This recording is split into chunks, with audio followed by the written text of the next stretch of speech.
Hello everyone, I am the storyteller and I am here to help you today. I know you use this video to fall asleep, so before that, like the video and subscribe to the channel. Also, where are you from and what time are you watching?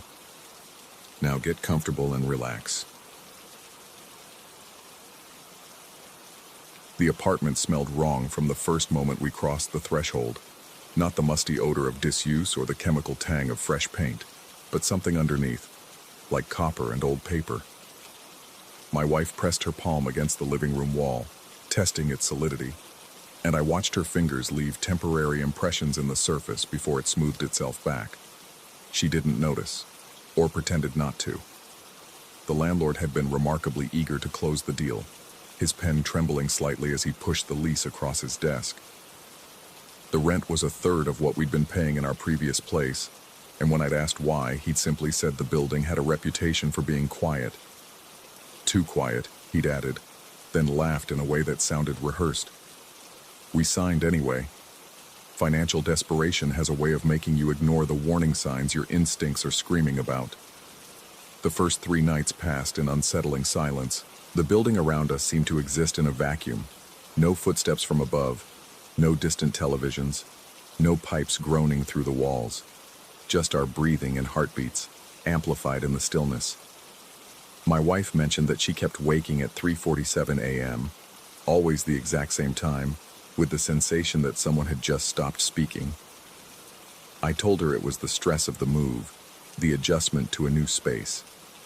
I didn't mention that I'd been waking at 3:47 too, my ears straining toward the bedroom wall, convinced I'd just missed hearing something vital. On the 4th night, the voices began. I was standing at the kitchen sink, water running over dirty dishes, when I heard it, muffled but distinct, coming from the wall that separated our unit from 4B. A conversation, rising and falling in natural rhythm, though I couldn't make out individual words. Just the cadence of human speech, intimate and close. I turned off the faucet. The voices continued.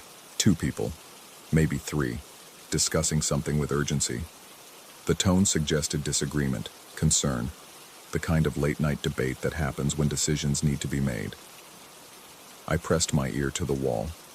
The voices grew clearer but remained just beyond comprehension, like listening to a radio stuck between stations.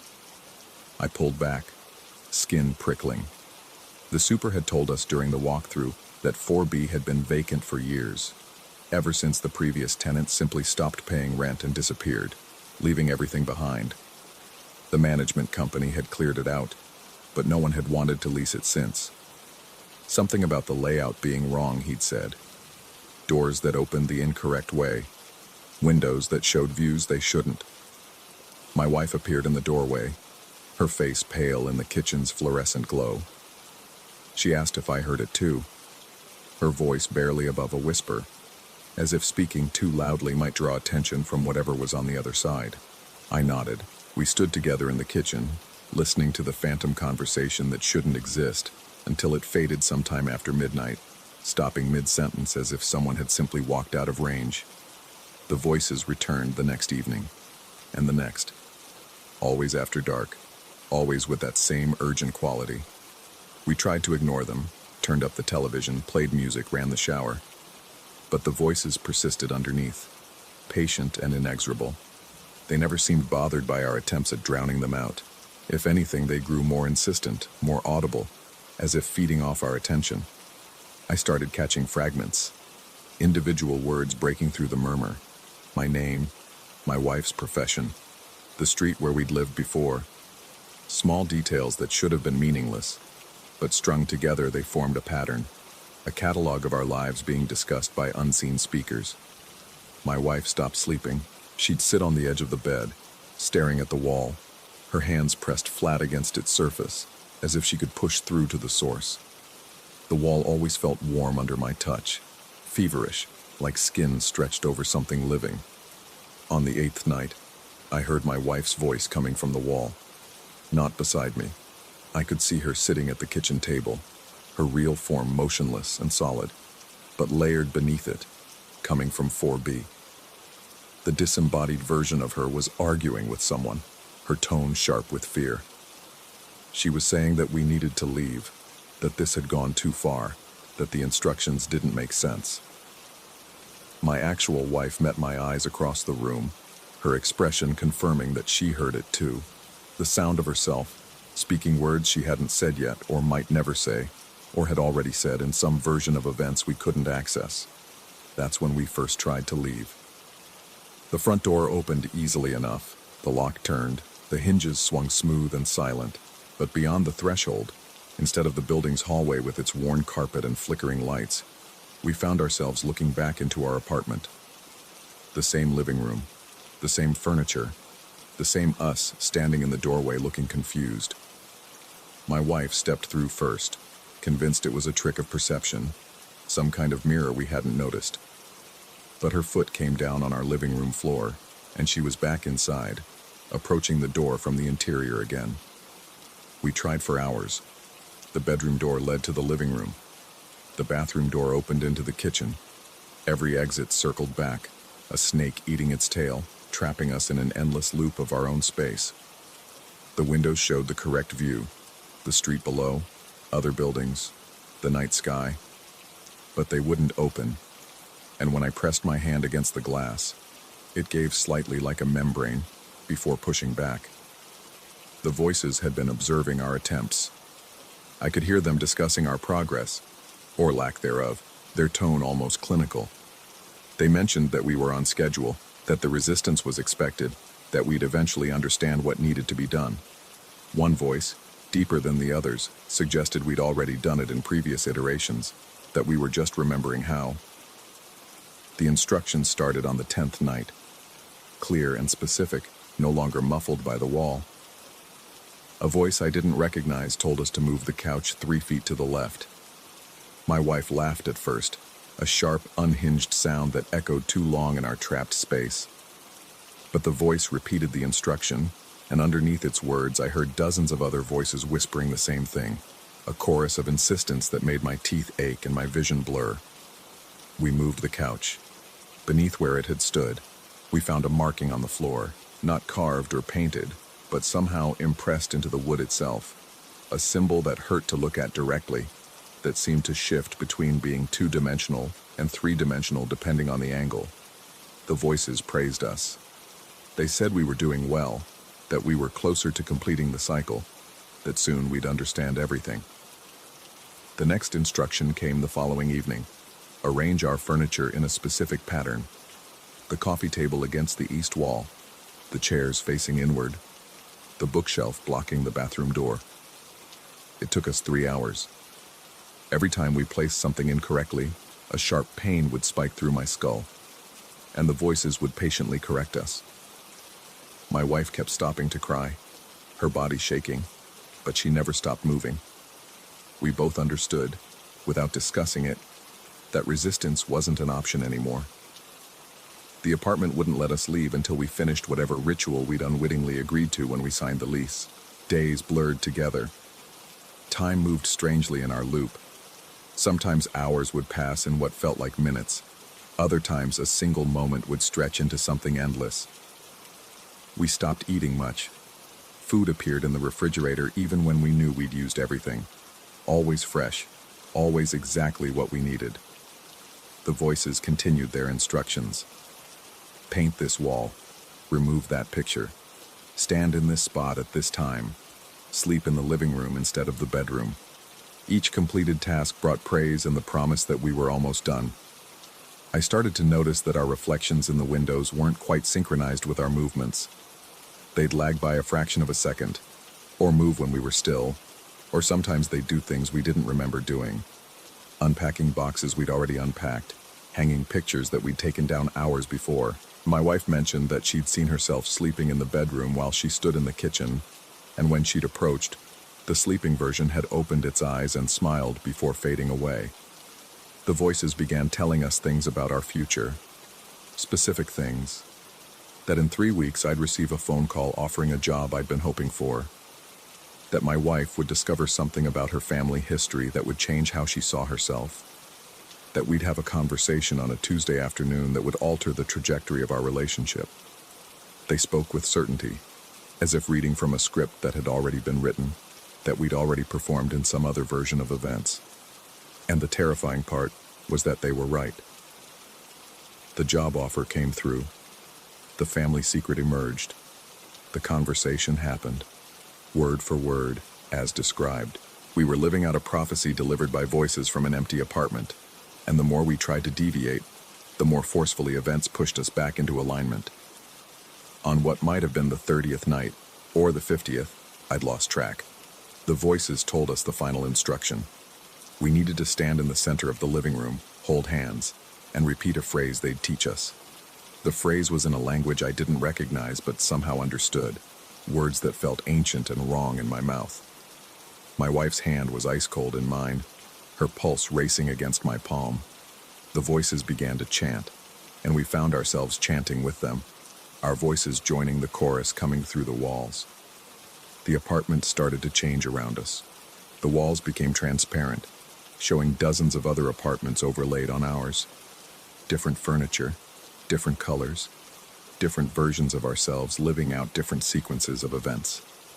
I saw myself younger, older, alone, with different people. I saw my wife making choices she hadn't made, living lives she hadn't lived.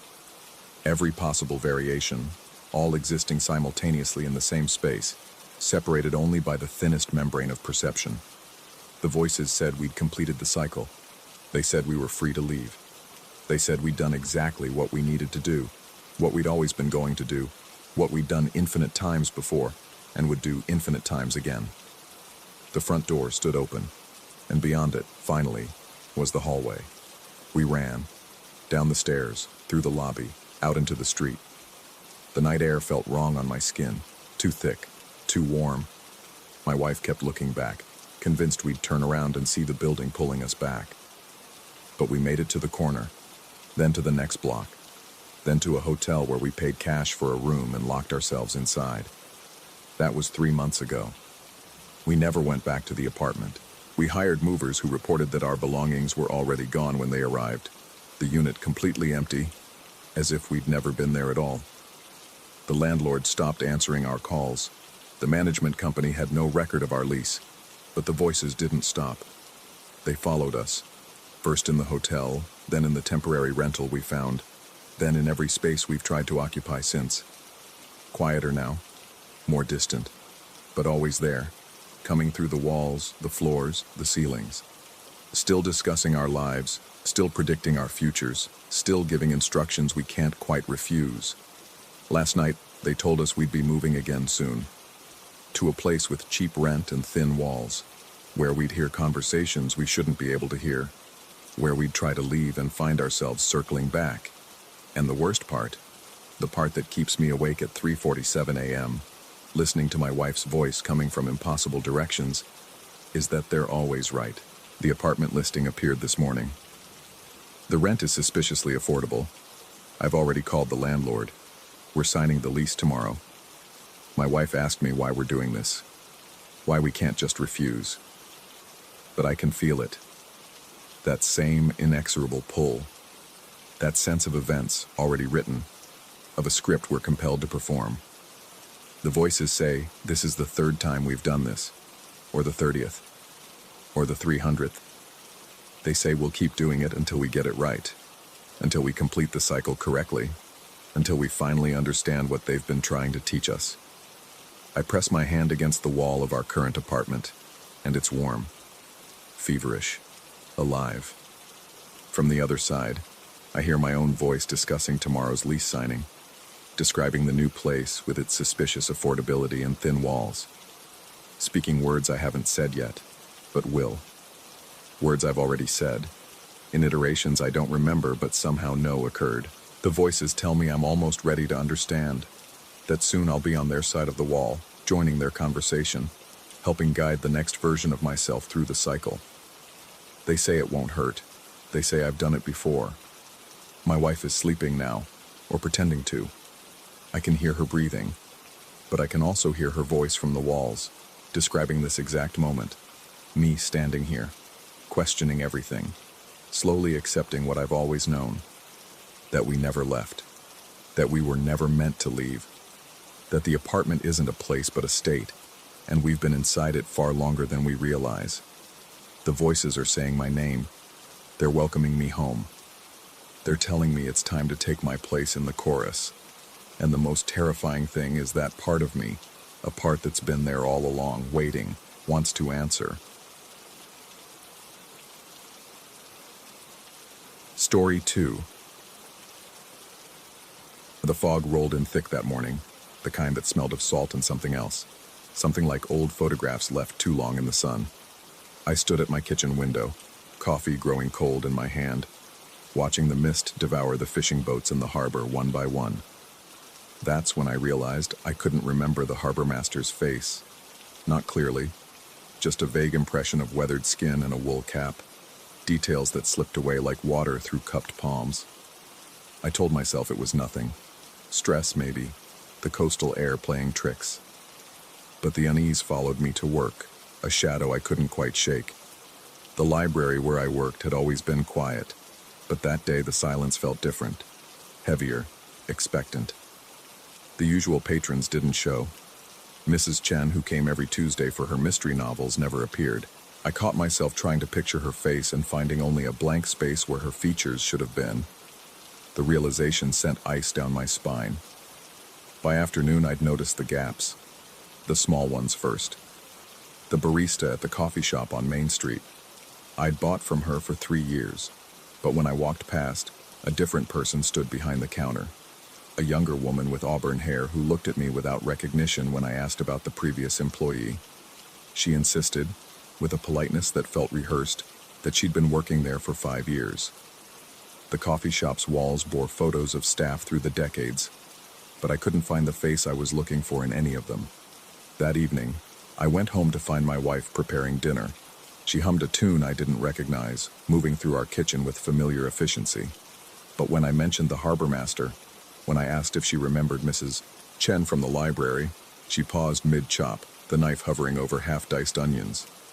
She said she'd never heard those names before. She said it with such certainty that I felt the floor tilt beneath me. I pulled out my phone, scrolling frantically through photos. There should have been pictures from last month's harbor festival, dozens of them. The whole town gathered on the pier, faces illuminated by fireworks. But the images showed only empty stretches of boardwalk, the night sky exploding in color above deserted wooden planks. My wife appeared in some shots, standing alone, smiling at nothing. The wrongness of it made my hands shake. That night, I lay awake listening to the foghorn's mournful cry from the lighthouse, the old one, abandoned for years now, standing sentinel at the rocky point beyond the harbor. The sound seemed different, almost like a voice calling across vast distances. My wife slept peacefully beside me, but I found myself studying her face in the darkness, memorizing every line and curve, seized by an irrational fear that I might forget her too. The next morning brought fresh horror. I found my colleague at the library, a young man who'd worked the reference desk for 2 years, sitting in what had always been his spot. But when I greeted him by name, he looked at me with polite confusion. He introduced himself as if we'd never met, shook my hand with the formal awkwardness of strangers. The name tag on his desk read the same name I'd just spoken, but he had no memory of our conversations, of the hundreds of small interactions that make up a working friendship. I checked the staff records in the back office. His file showed he'd been hired only a week ago. The fear that had been building in my chest since yesterday crystallized into something sharper, more terrible. I spent my lunch break walking the town, cataloging the empty spaces. The pharmacy where old Mr. Rodriguez used to hold court was now run by someone who claimed to be the original owner's grandson. Except I distinctly remembered Mr. Rodriguez telling me he had no children. The elementary school playground, usually alive with noise during recess, sat empty at noon. When I asked a passerby about it, she informed me, with a slight frown as if I'd asked something absurd, that the school had been closed for budget cuts 3 years ago. But I remembered walking past it just last week, hearing the laughter of children at play. By evening, the town felt like a stage set with half the props removed. Familiar streets looked subtly wrong. Houses stood where I didn't remember them. Stores had different names, different inventories. The people I passed had faces that wouldn't quite stick in my memory. features that blurred even as I looked at them. I drove home along the coast road, and that's when I saw the lighthouse. It stood against the darkening sky, its paint peeling, windows dark for decades. But something drew my attention to it, a pull I couldn't explain. The fog was rolling in again, thick and luminous in the fading light, and through it I could just make out something carved into the lighthouse's exterior wall. Names, hundreds of names, maybe thousands, scratched into the old stone and painted wood. Even from the road, I could see them covering every surface, layer upon layer of desperate inscription. I pulled over without thinking, drawn by a compulsion I couldn't name. The lighthouse stood on a rocky promontory, accessible only by a narrow path that wound down from the road. The state had condemned the structure years ago, put up a fence with warning signs, but someone had cut through the chain link. The opening gaped like a mouth. The path down was treacherous with loose stones and scrub brush. The fog grew thicker as I descended, muffling sound until all I could hear was my own breathing and the distant crash of waves against rocks. The temperature dropped. My skin prickled with goosebumps that had nothing to do with the cold. The lighthouse loomed above me, massive and decrepit. And the names. God, the names. They covered every inch of the exterior, some carved deep, others barely scratched into the surface. Some fresh, the stone around them still pale. Others so weathered they'd nearly faded away. I ran my fingers over them, feeling the grooves, the desperation in every letter. There were dates beside many of them, some from last week, some from a century ago. I found Mrs. Chen's name near the base, carved in shaky letters beside yesterday's date. The harbor master's name was there too, and the barista's, and dozens of others I half recognized, names that sparked dim memories of faces I could no longer quite picture. The door to the lighthouse hung crooked on rusted hinges. It scraped open at my touch, revealing darkness that seemed to breathe. Every instinct screamed at me to leave, to run back to the car and drive away and never look back. But I stepped inside. The interior was worse than the exterior. Names covered the walls from floor to ceiling, spiraling up the iron staircase that led to the upper levels. Some were written in pen, in marker, in what looked like blood. Some were carved so deep they'd gone through the plaster to the brick beneath. The air inside smelled of salt and decay and something else. Something like the absence of memory itself, if absence could have a smell. I pulled out my phone, turned on the flashlight. The beam swept across the walls, and I began to read. Some of the names I recognized from my childhood here. The old postmaster who'd retired when I was in high school. A teacher from elementary school whose face I could almost remember. The mayor from 2 decades ago. All of them here. All of them carved into these walls like epitaphs. But it was the recent ones that made my breath catch. My colleague from the library, his name fresh and deep in the plaster near the door. The young couple who'd moved in next door last spring. I'd forgotten them entirely until I saw their names, and even then the memories were slippery, uncertain. And then I saw it, my own name, carved high on the wall near the stairs, the letters rough and hurried as if made in panic. But that was impossible. I hadn't been here before. I hadn't carved anything. The date beside it was from 2 weeks ago. My hands started shaking so hard I nearly dropped the phone. The lighthouse suddenly felt smaller, the walls pressing in. I stumbled backward, and that's when I noticed the second inscription. My name again, lower down, with yesterday's date. And then a third, even lower. So fresh the plaster dust still clung to the grooves. No date beside that one, just my name, carved deep enough to last. I ran my fingers over the letters, and they were warm, as if someone had just finished them, as if the stone itself was alive. That's when I heard the footsteps on the stairs above me, slow, deliberate steps descending from the upper levels. I swept my flashlight beam up the spiral staircase, but the light seemed to die in the darkness, revealing nothing. The footsteps continued, methodical and inevitable. I pressed myself against the wall, heart hammering so hard I could feel it in my throat. The footsteps reached the bottom of the stairs, but there was no one there, just empty air and the smell of salt and forgetting. I bolted, crashed through the door and back into the fog, scrambling up the path with the lighthouse looming behind me like an accusing finger. I didn't stop running until I reached my car, didn't stop shaking until I was miles down the coast road with the lighthouse lost in the mist behind me. When I got home, my wife was in the living room, reading a book.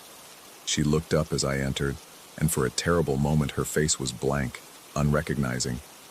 Then she smiled, a polite, distant smile. She asked if she could help me with something.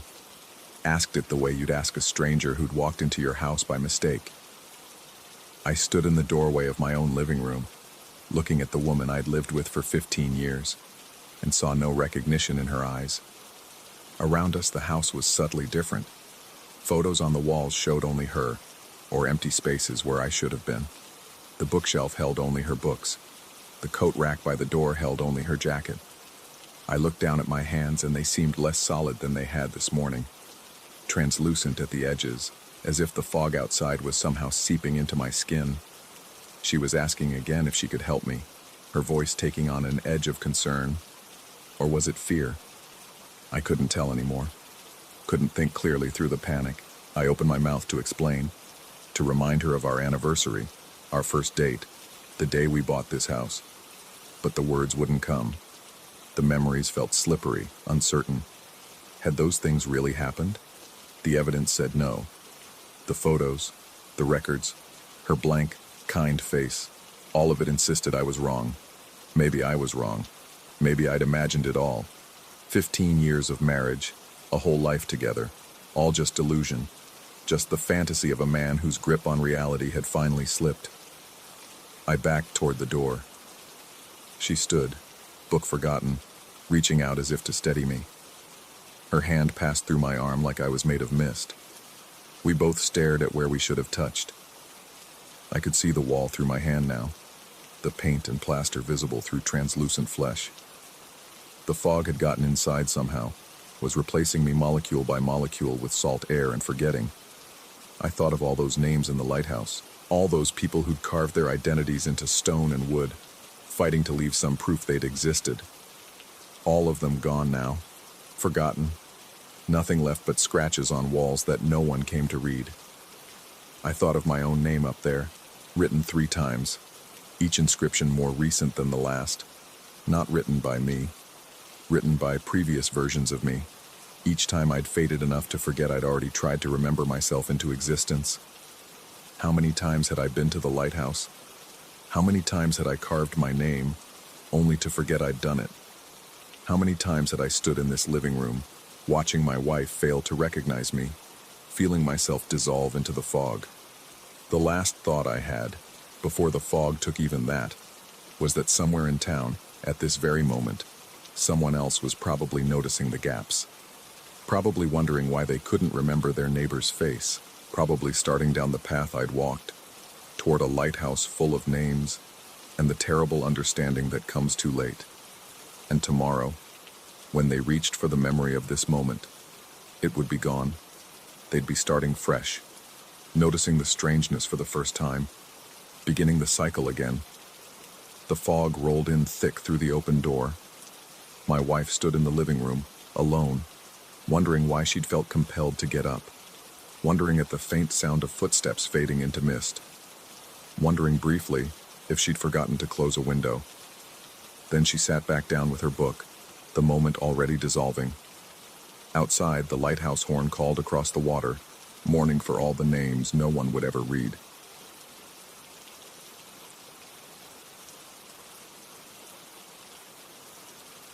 Story 3.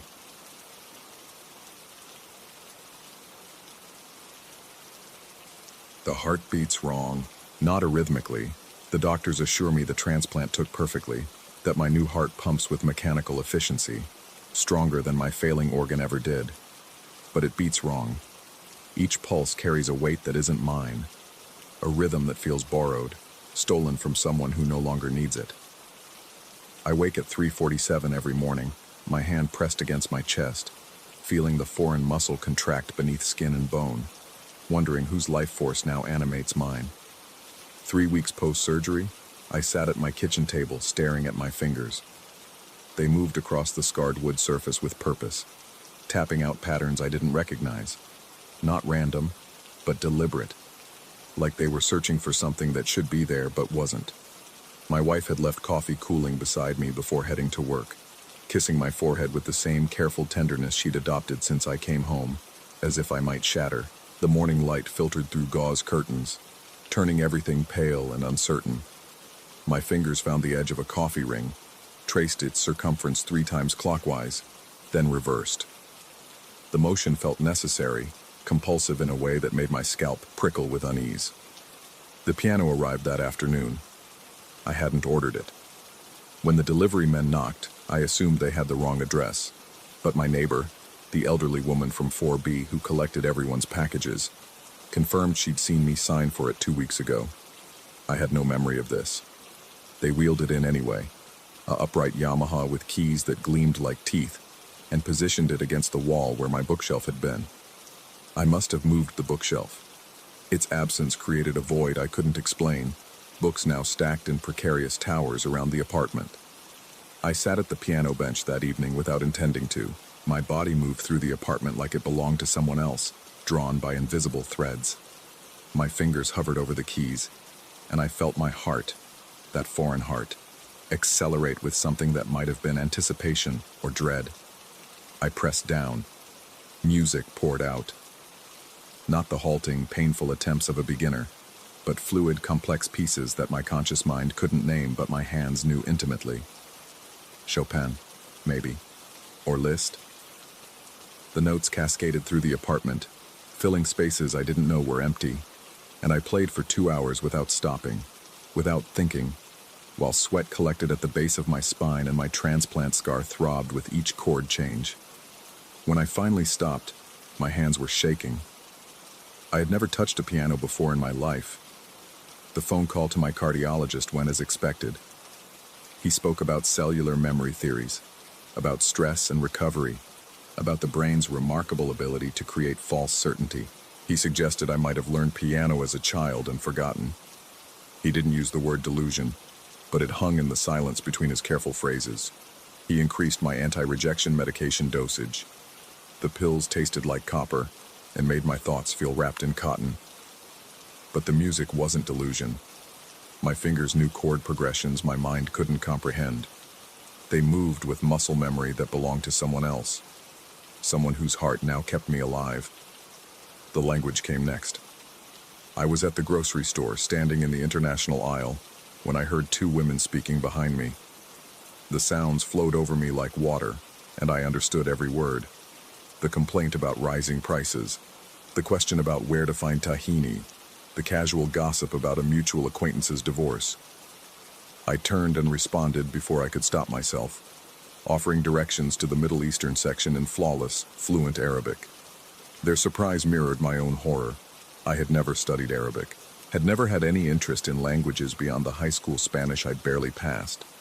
But the words had emerged from my mouth with native fluency, my tongue shaping phonemes it shouldn't know, my brain accessing vocabulary that had never been stored there.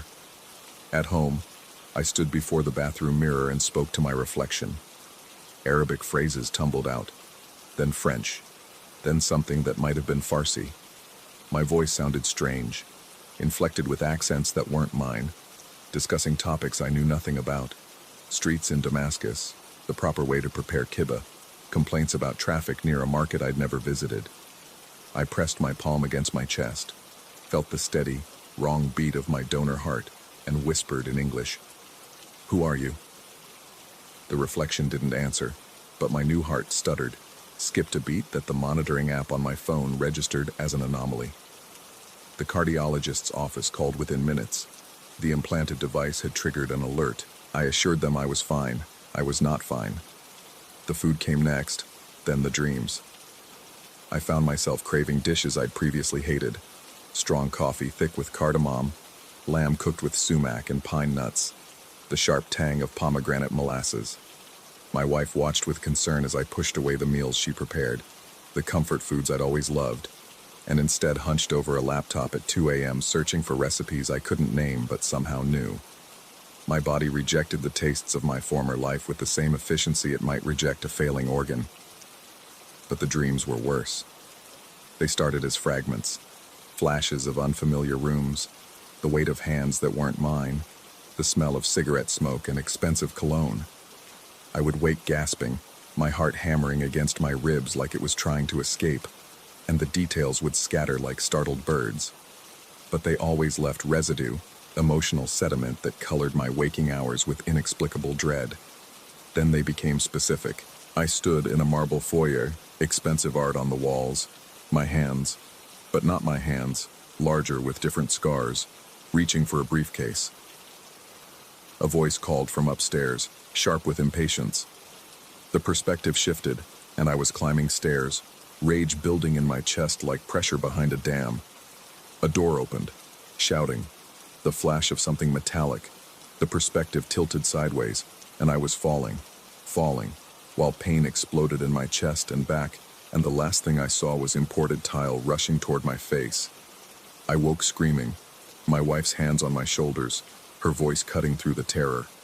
She held me while I shook, while the borrowed heart in my chest beat its wrong rhythm, while I tried to explain dreams that felt less like imagination and more like playback.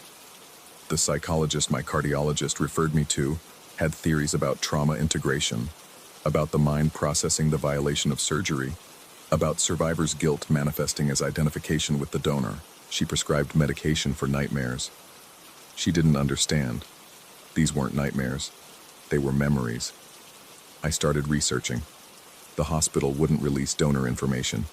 Confidentiality laws, they explained with bureaucratic sympathy. But I had details now. The dreams provided specifics. A home with distinctive architecture, artwork I could describe, a voice with a particular timbre, the layout of rooms I'd never physically entered. I spent days scrolling through real estate sites, news archives, obituaries. His name had been Khalil. The obituary was brief, clinical, unexpected cardiac event, services private. No mention of circumstances that felt increasingly suspicious as the dreams continued. No investigation into why a healthy man in his 40s would suffer sudden heart failure. No questions about the shouting, the rage, the flash of metal my dreams insisted had preceded his collapse. I found his address through property records, an upscale neighborhood 40 miles away, houses set back from the road behind iron gates and manicured hedges.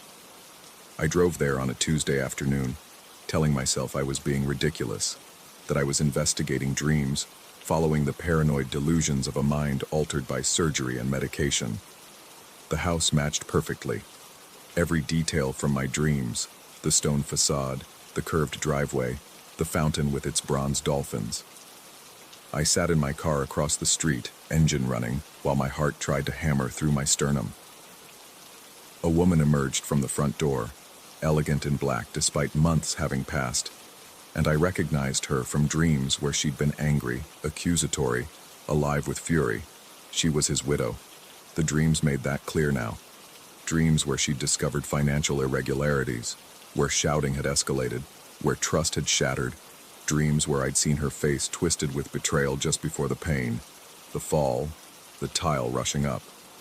Had it been murder? Had someone wanted Khalil dead, staged a heart attack, and now that heartbeat in my chest, carrying fragments of his final moments? I followed her. Not consciously at first. My car simply pulled away from the curb when she drove past, maintaining distance, turning when she turned. She led me to a cemetery on the edge of town, walking between rows of headstones to one marked with fresh flowers. She stood there for 20 minutes while I watched from behind an oak tree, feeling simultaneously like a stalker and like I had every right to be there, visiting the grave of the man whose heart kept me alive. When she left, I approached the stone. His name, his dates, a brief inscription about beloved husband. Nothing about the circumstances. Nothing truthful. That night, the dreams showed me more. A man in the marble foyer, someone I recognized from other dreams, Khalil's business partner, face usually smiling but now cold. An argument about money, about betrayal, about secrets that needed to stay buried. The metallic flash resolved into a syringe, its contents pushed into an IV line during what should have been a routine medical procedure. The manufactured heart attack, The perfect crime. I woke knowing his name, Garrett. I woke knowing he'd killed Khalil for money, for control of their company, for secrets I couldn't quite access but that lurked in my borrowed memory like shadows. I woke knowing he'd been following me. The signs had been there, subtle at first. A car idling too long on my street. Someone in the grocery store who seemed familiar but out of context. Footsteps behind me that matched my pace too perfectly, then disappeared. I'd attributed it to paranoia, to post-surgical anxiety, to the side effects of medications that made my thoughts feel borrowed and strange. But the dreams insisted otherwise. They showed me Garrett's face in crowds, in reflections, always watching.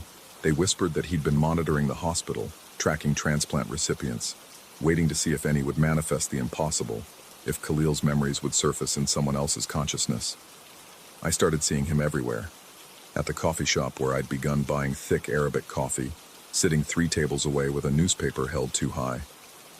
At the cemetery when I returned to Khalil's grave, standing behind a mausoleum, face half hidden. In my neighborhood at dusk, walking past my building with deliberate casualness. Or was I imagining it? The medications made everything feel uncertain. Reality and delusion bleeding into each other. My wife suggested I was fixating, that the stress of recovery was manifesting as paranoid delusions. She held my hands when they shook, reminded me that cellular memory wasn't scientifically supported, that dreams were just dreams. But at night, when she slept and I lay awake feeling the wrong heartbeat in my chest, I played piano in the dark. My fingers found complex pieces without error, and I spoke to myself in languages I'd never learned, and I tasted phantom flavors of foods I'd never eaten, and I knew these weren't delusions. The heart remembered. Khalil remembered. Through me, through this borrowed muscle pumping borrowed blood, he was trying to tell his story. I started documenting everything. The dreams, the details, the faces. I compiled evidence of the financial irregularities I somehow knew about. Numbers and account transfers I shouldn't understand but did. Business deals that had enriched Garrett while destroying Khalil. I didn't know how I knew these things. The knowledge simply existed in me now, accessed through pathways that shouldn't exist. Synapses firing across the space between memory and matter. My wife found the documentation. She looked at me with something between pity and fear, and suggested I needed help beyond what my current doctors could provide. She mentioned psychiatric facilities with gentle euphemism, speaking to me the way she'd speak to someone fragmenting at the edges. Maybe I was. I couldn't tell anymore where I ended and Khalil began. His preferences had become mine. The coffee, the music, the language, even the way I moved through space felt borrowed now. I caught myself making gestures that weren't mine, standing with a posture that belonged to someone 3 inches taller, reaching for cigarettes I'd never smoked. The boundary between us had eroded, worn down by each beat of his heart in my chest. The night everything crystallized, I was playing piano at 3 a.m. A Rachmaninoff piece my fingers knew, but my mind couldn't name. The music filled the apartment, complex and mournful, and I didn't hear the door until it was too late. Garrett stood in my living room, or someone who looked like Garrett. The face from my dreams made flesh, or a figment of my fracturing psyche given form. He was both there and not there, solid, yet somehow uncertain, like he existed in the space between reality and delusion. He spoke about loose ends, about risks, about the danger of organs carrying more than just biological function. His voice matched the one from my dreams exactly, or maybe my mind simply supplied the voice it expected to hear. He moved closer, and I felt my borrowed heart accelerate with recognition. Khalil's heart remembering his killer. I ran. Out of the apartment, downstairs, my feet knew from Khalil's memory, through streets that felt familiar and strange simultaneously. Behind me, footsteps echoed, or maybe just the percussion of my own panic, my own borrowed heartbeat amplified into pursuit. I ran until my lungs burned and my transplant scar pulled tight, until I found myself at the cemetery again, among the dead who definitely no longer needed their hearts. I collapsed at Khalil's grave, pressing my palm against the earth, feeling my borrowed pulse hammer against my ribs. Was Garrett really chasing me? Or was I fleeing phantoms born from trauma and medication? Were the memories real? Or had my recovering brain constructed elaborate delusions to explain the strange new person I'd become after surgery? I pressed my ear to the ground, listening to the earth, and felt Khalil's heart beat its wrong rhythm against the cold soil of his grave. Below me, his body lay quiet, heartless. Above me, stars wheeled through their ancient patterns, indifferent to questions of memory and identity. The footsteps stopped. I looked up, and the cemetery was empty, or Garrett was everywhere, or I was completely alone, having fled from nothing more substantial than my own unraveling mind.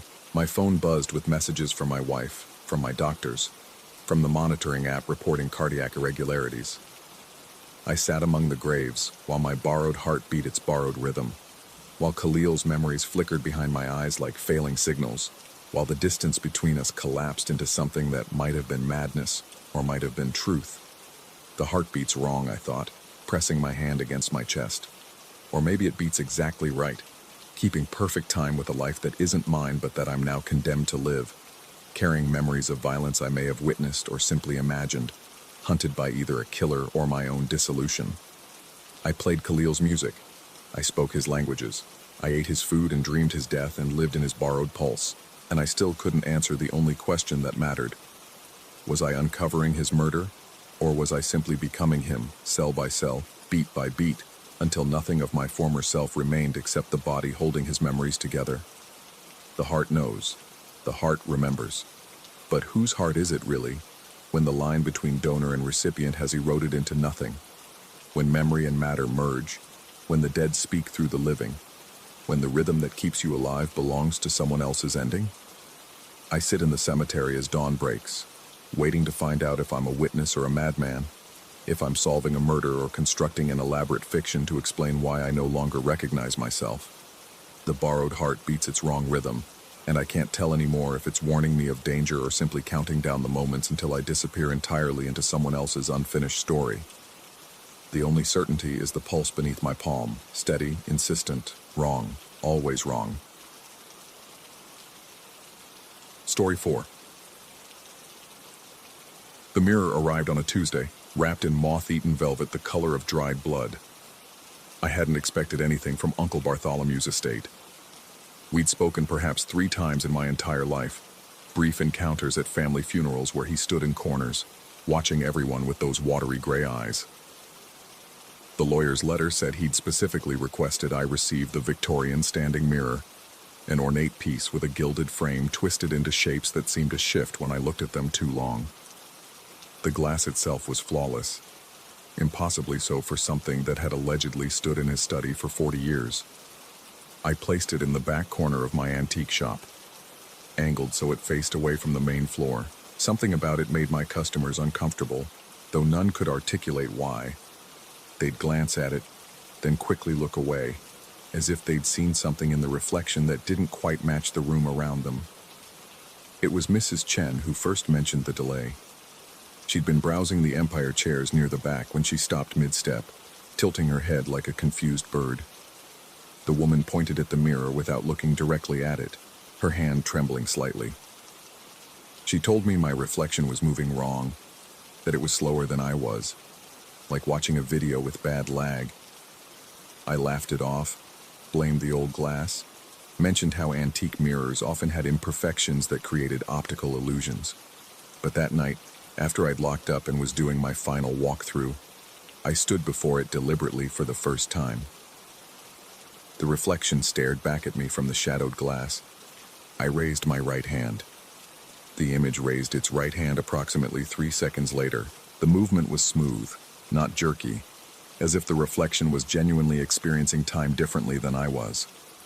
My throat went dry. I stepped closer, and the figure in the glass stepped closer 3 seconds afterward, matching my stride perfectly but impossibly late.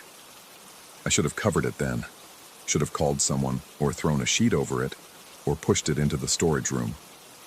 Instead, I found myself returning to it throughout the following day, testing it, making sudden movements, watching my delayed doppelganger mirror them with that unnerving temporal gap.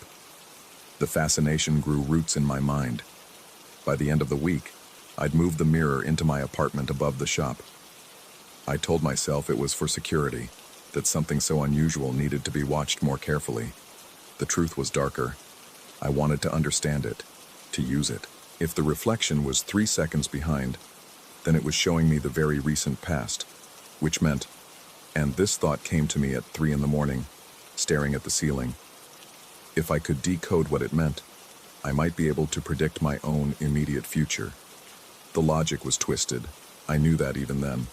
But insomnia and isolation had made me malleable to strange ideas. I started small. I'd planned to reach for a coffee cup, then watch the reflection to see if it matched my intention. It did, every time with that precise 3-second lag. I'd decide to scratch my nose, and 3 seconds later, my reflection would scratch its nose. The mirror was showing me what I had just done, yes, but in a way that felt wrong, as if the reflection wasn't merely recording but replaying something that had already been decided elsewhere. Then the divergences began. Small things at first. I'd be putting on my jacket, and the reflection would be buttoning a different button than I had. I'd pour coffee, and the reflection would tilt the pot at a slightly different angle, spilling drops on the counter that weren't actually there in my real kitchen. These inconsistencies were brief, lasting only fractions of a second before the reflection corrected itself, but they were unmistakable. I started keeping notes, documenting every deviation. The act of writing felt like a lifeline to rationality, even as the evidence I recorded seemed to pull me further from it. Thursday evening, October 24th. Reflection picked up phone receiver that I didn't touch. Reflection's expression was different, harder somehow. Saturday morning, October 26th. Reflected version of apartment showed picture frame tilted that is straight in reality. When I approached mirror, reflection seemed to notice me several seconds before it should have. Monday night, October 28th. Reflection was in different clothes, only for a moment, but certain, was wearing the gray sweater currently in my laundry basket. The shop began to suffer. I'd forget to unlock the door some mornings, would lose track of customers mid-sentence. My mind pulled back to the apartment upstairs, to the mirror, to the growing certainty that something was fundamentally wrong with what I was seeing. My reflection had started to look at me differently, its expressions not quite matching mine even when accounting for the delay. There was a calculating quality to its gaze, an awareness that seemed to exist independent of my own consciousness. I stopped sleeping near the mirror, started keeping it covered with a heavy blanket during the night, but I could feel it there, a presence in the darkness, showing something to an empty room.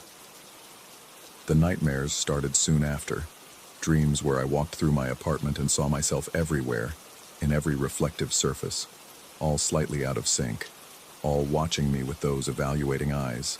I'd wake with my heart slamming against my ribs, the blanket thrown off the mirror though I was certain I'd secured it, the glass showing my sleeping form still in bed when I was clearly standing across the room. On November 2nd, the reflection showed me something that made my blood turn to ice water. I'd been standing in the kitchen, chopping vegetables for a meal I no longer remember making.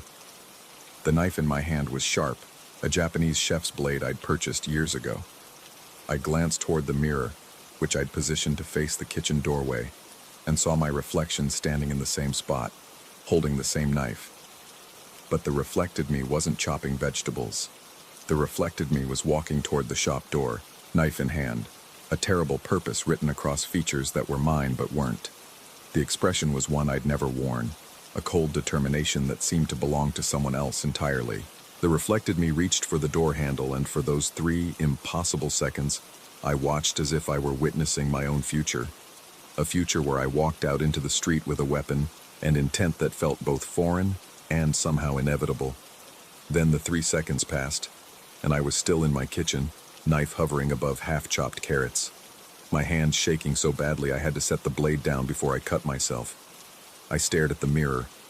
My reflection stared back, now matching my position, now showing me in the kitchen where I actually stood. But something had changed in its eyes, a knowledge that it had shown me something, revealed something, and that revelation couldn't be taken back. The next divergence happened that very night. I'd been trying to sleep, the mirror covered but present, when I heard movement downstairs in the shop.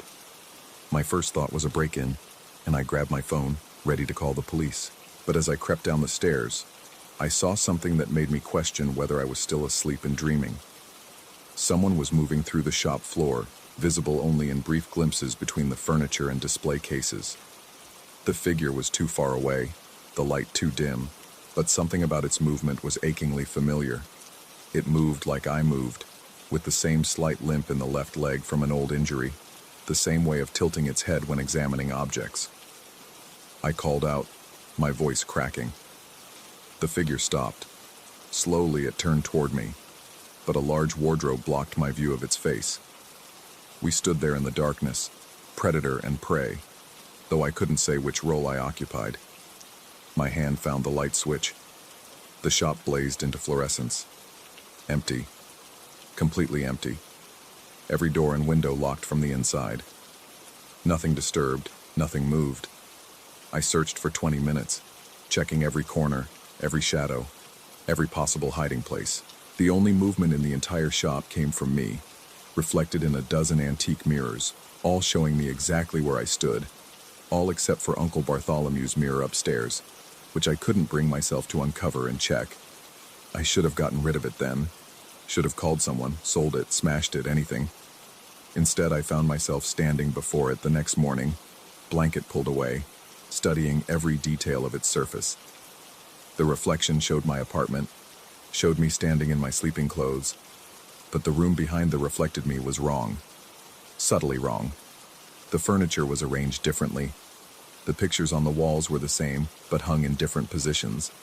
And in the reflected apartment's corner, where my bed should have been, I could see the edge of something large covered with a sheet. Another mirror, perhaps, or a doorway to somewhere else. I reached toward the glass. My reflection reached back, but its timing was off by more than 3 seconds now. 5 seconds. 7. We were drifting further apart, my reflection and I, becoming separate entities connected by an increasingly tenuous thread of shared identity. That afternoon, a customer came in asking for me by name. Asking, she said, to return a purchase she'd made the day before.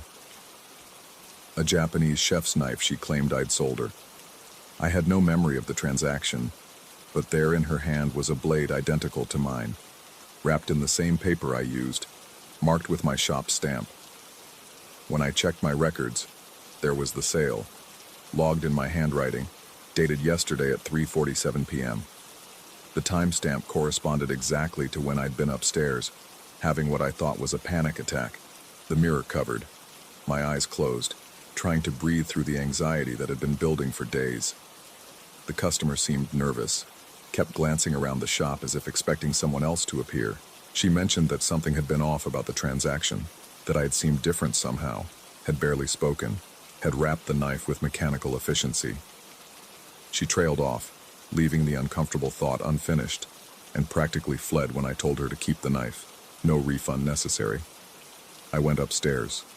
The mirror stood uncovered, though I distinctly remembered draping it before coming down. My reflection was missing from the glass. The frame showed only my apartment. Empty, the furniture in those slightly wrong positions, the afternoon light coming from an angle that didn't match the actual sun's position. For 5 minutes, I stood before that mirror, waiting for my reflection to return, my heart beating so hard I thought it might crack my ribs. When the figure finally appeared, it approached the glass from deep within the reflected apartment, walking slowly, deliberately, its features obscured by shadow until it stood exactly where I stood. It was my face, but the eyes were all wrong. The expression was all wrong. This wasn't a reflection anymore, if it ever had been. This was something else, something that wore my features like a poorly fitted mask, something that had learned my movements and mannerisms by watching me through the glass, but hadn't quite mastered the soul behind them. The thing in the mirror smiled at me. I didn't smile back. That night I dreamed I was trapped inside the mirror, pressing against the glass from the inside, watching myself move through my apartment with that same mechanical efficiency, organizing my possessions, preparing for something. In the dream, I screamed and pounded on the glass. But my other self never looked back, never acknowledged my existence. When I woke, my hands were bruised and my throat was raw, and there were fingerprints on the inside of the mirror's glass, smudged and desperate, that hadn't been there when I'd gone to sleep. The police came by that afternoon. Routine questions, they said. Several neighbors had reported seeing someone matching my description in places where I shouldn't have been, at times that didn't align with where I claimed to be. A woman 3 blocks over mentioned someone who looked exactly like me had been standing in her backyard at midnight, just standing there, staring at her kitchen window. A bodega owner swore I'd come in at 4 in the morning, bought nothing, just walked through the aisles touching items with an expression he described as studying, like a scientist with lab rats. I had alibis for some of these sightings, but not all. Time had started slipping for me, hours passing in what felt like minutes, my memories full of gaps and inconsistencies. The officer's questions felt like they were coming from very far away, and I caught myself answering in a voice that didn't quite sound like mine, using words I didn't remember choosing. After they left, I climbed the stairs to my apartment with legs that felt like they belonged to someone else. The mirror waited, uncovered, always uncovered now, no matter how many times I draped it. The reflection showed me approaching, but I was approaching from a different angle than I actually walked. The 2 paths converged at the mirror's surface, 2 versions of the same person meeting at a membrane between worlds. I pressed my palm against the glass. Cold. So cold it burned. My reflection pressed back, and for a moment, just a moment, I felt another hand on the other side, felt the push of fingers that weren't my fingers, felt the pressure of something trying to come through while something else was being pulled in. The glass between us felt thinner than paper. That was 3 days ago. Or maybe it was 3 weeks. Time doesn't work right anymore. The mirror is always uncovered now, always showing me things I haven't done yet or did do but can't remember doing. I see myself in the shop below, interacting with customers I don't recall meeting. I see myself walking through streets I don't remember visiting. I see myself standing in strangers' yards at night, in parking lots at dawn, in the back rooms of other antique shops, always watching, always studying. Sometimes I try to leave the apartment, but I find myself stopping at the door, unable to remember why I wanted to go out. It's safer here, in this room, away from the world where my other self is walking around, learning to be me better than I ever was. The mirror shows me the truth now, without pretense. The reflected apartment is becoming more solid while mine grows dim and translucent. Objects in the reflection have weight and presence. Objects in my hands feel light and unreal, like stage props.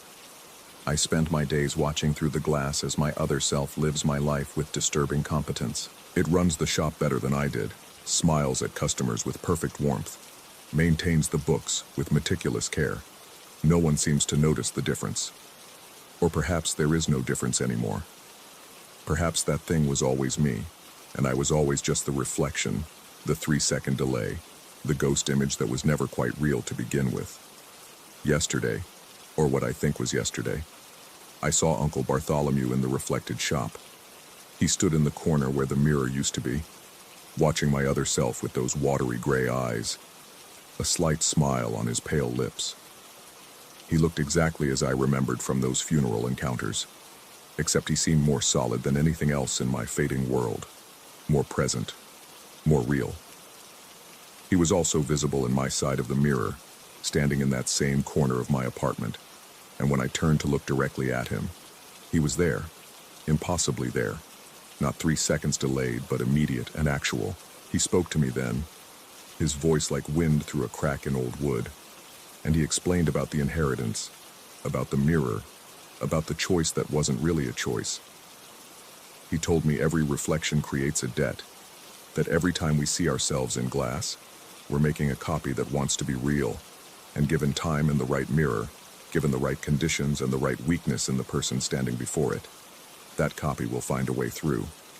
Uncle Bartholomew was still talking, but I couldn't hear him anymore over the sound of my own breathing, which seemed to be coming from both sides of the mirror at once, mine and my reflections, synchronized at last after all this time out of sync.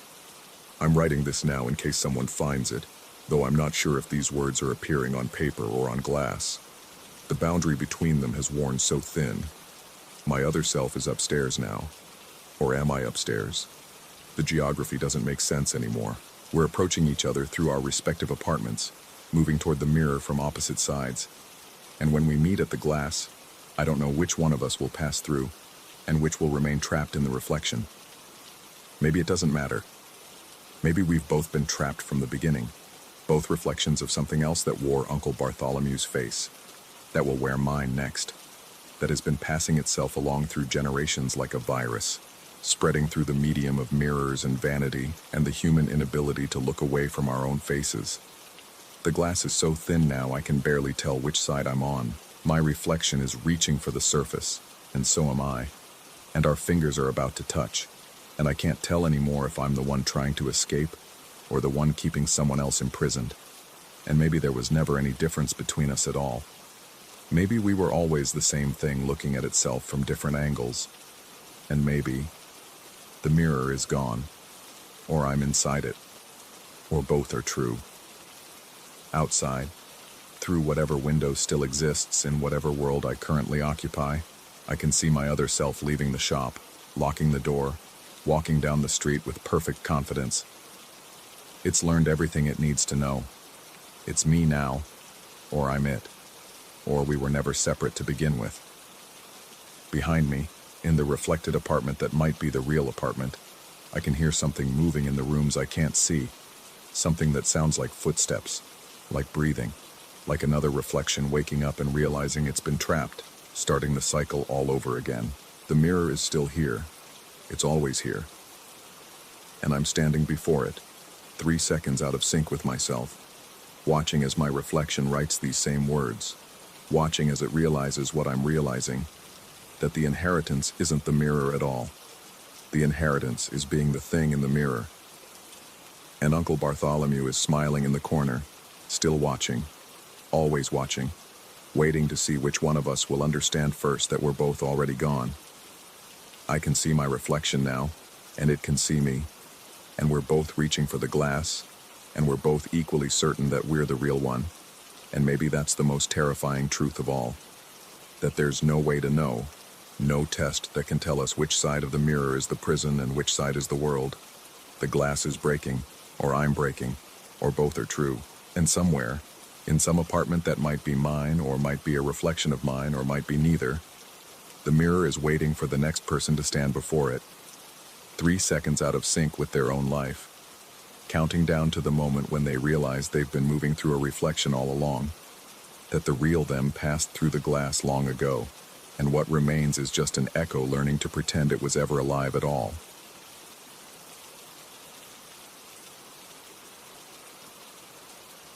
Story 5.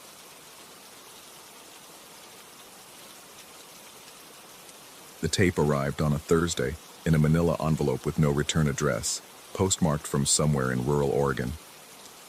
I found it wedged between bills and promotional materials in the production studio mailbox, the kind of anonymous submission we received weekly from armchair detectives and conspiracy theorists. Most ended up in the trash. This one should have joined them.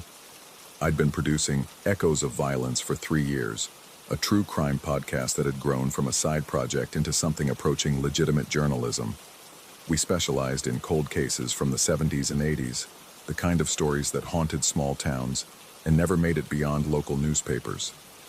The work was methodical, occasionally tedious, but there was satisfaction in giving voice to the forgotten. The envelope contained a single cassette tape, the plastic case cracked with age, and a handwritten note on yellowed paper. The handwriting was precise, almost mechanical. Interview with subject, November 1979. Never released to public. Thought you might find this interesting for your show. No signature, no context, no explanation of how this person had obtained what appeared to be evidence from a decades-old investigation. I should have been more skeptical. Professional caution should have overridden curiosity, but we'd been struggling with content, and the allure of something genuinely undiscovered was too strong. I loaded the tape into our vintage player, the one we kept for archival material, and pressed play. Static filled the studio, a hissing blanket of white noise that seemed to press against my eardrums with unexpected pressure. Then a voice emerged, male, calm, conversational. The audio quality was poor, warped by time and degraded magnetic tape, but the words came through clearly enough. The speaker described his crimes with the detached precision of someone discussing a hobby, technical details delivered in a monotone that somehow made the content more disturbing than any theatrical affect could have achieved. I listened to the entire 43 minutes in the dimly lit studio, long after my co-host had left for the evening. There was something hypnotic about the recording, a quality I couldn't quite identify that kept pulling my attention back even when my mind wanted to wander. The voice seemed to exist in multiple registers simultaneously, the surface meaning clear but something else lurking beneath, like harmonics you feel more than hear. We aired the episode 2 weeks later, after I'd managed to verify through courthouse records that the speaker had indeed been a suspect in a series of crimes from that era, though he'd never been formally charged. The story fit our format perfectly: an unsolved mystery, a glimpse into a disturbed mind, and the tantalizing possibility of new information coming to light. I'd edited carefully, removing the most graphic descriptions while preserving the unsettling atmosphere of the original recording.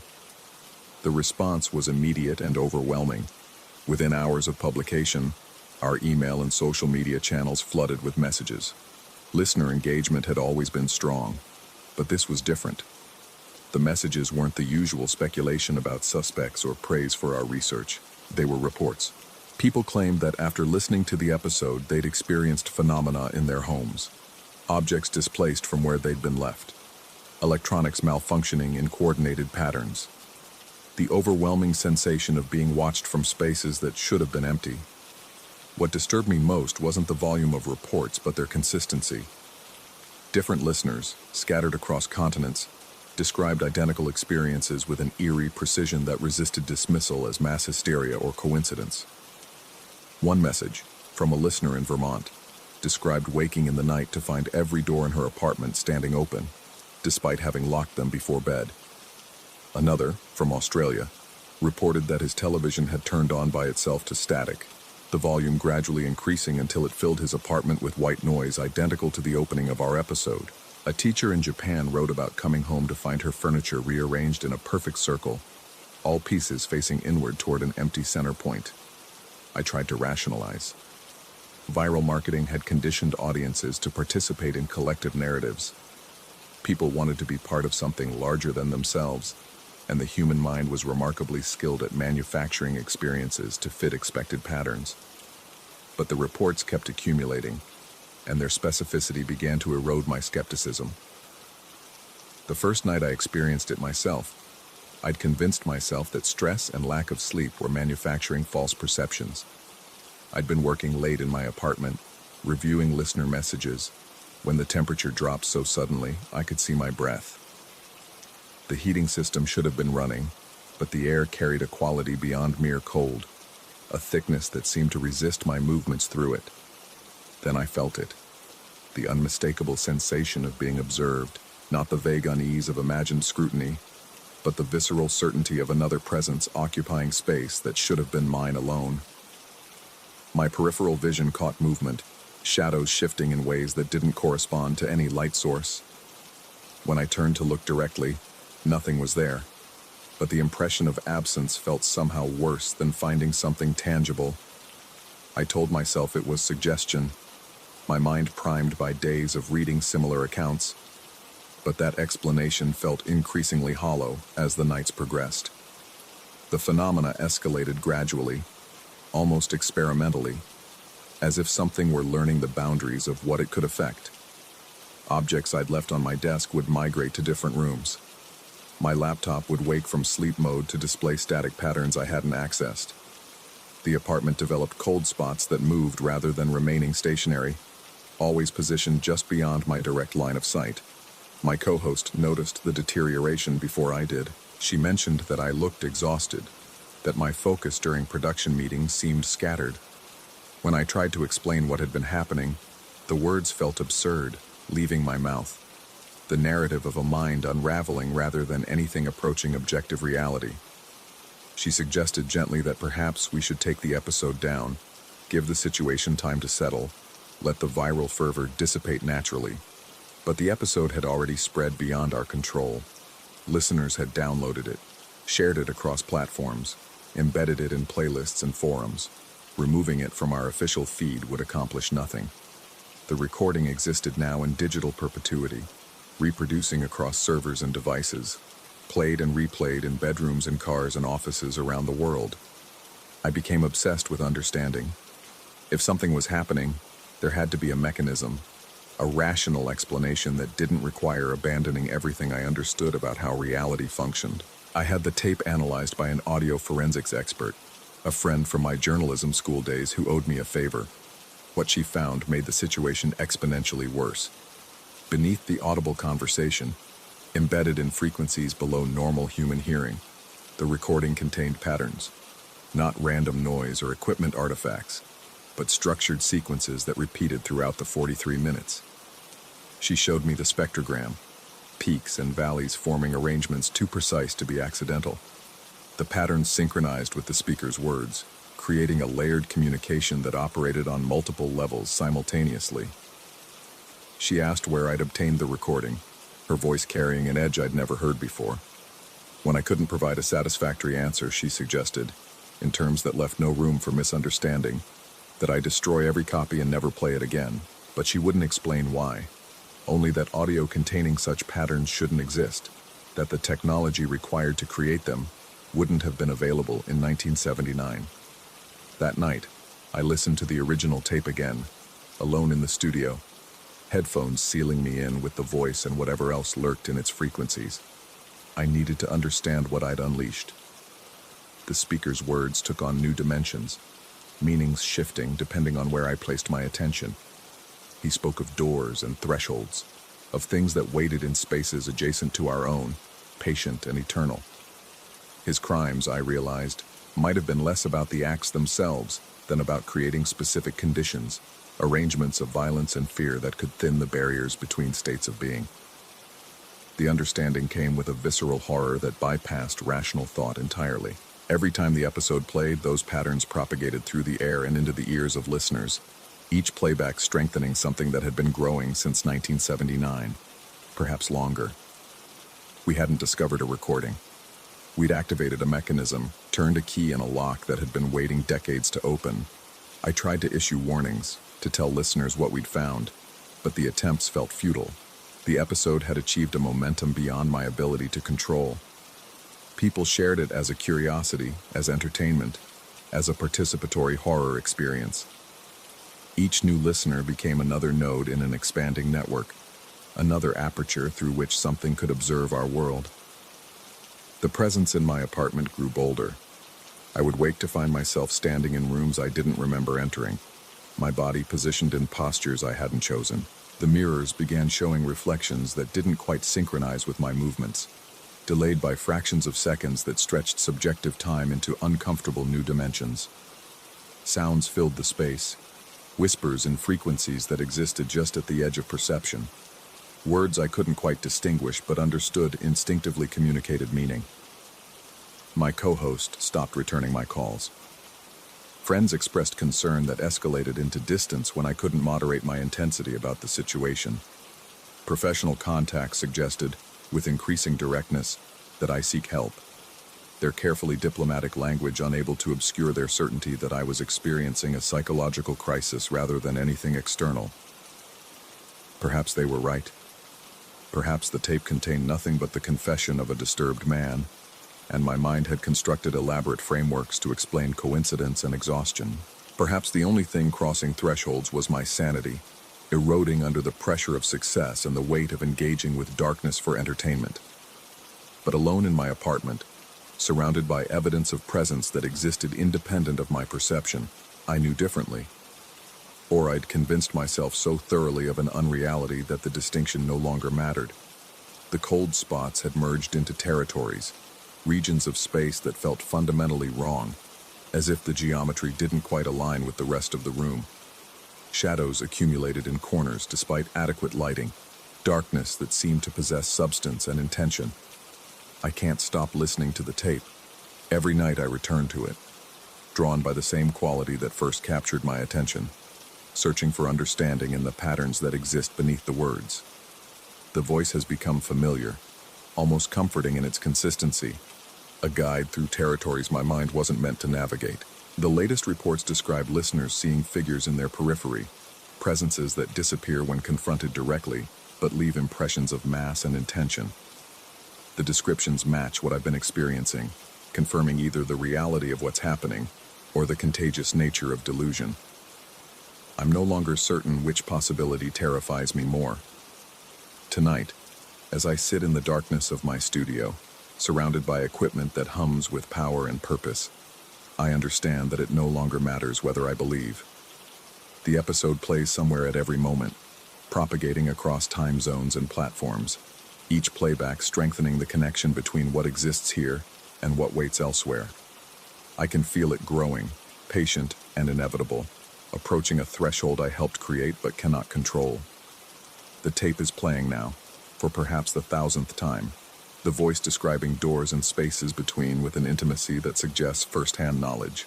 And in the darkness beyond my monitors, where light should reach but somehow doesn't, something is learning to hold its shape.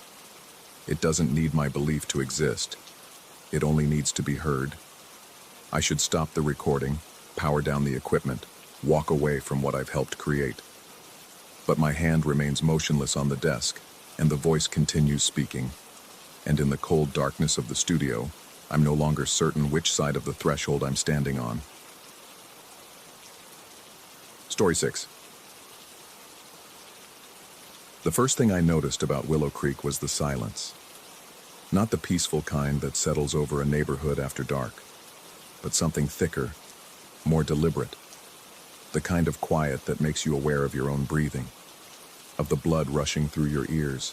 My wife and I stood in front of our new home, a pristine colonial with shutters the exact shade of cream as every other house on the cul-de-sac, and I felt that silence wrap around us like a hand closing into a fist. The realtor had called it a gem of a community. Gated, secure, affordable, the kind of place young professionals dream about.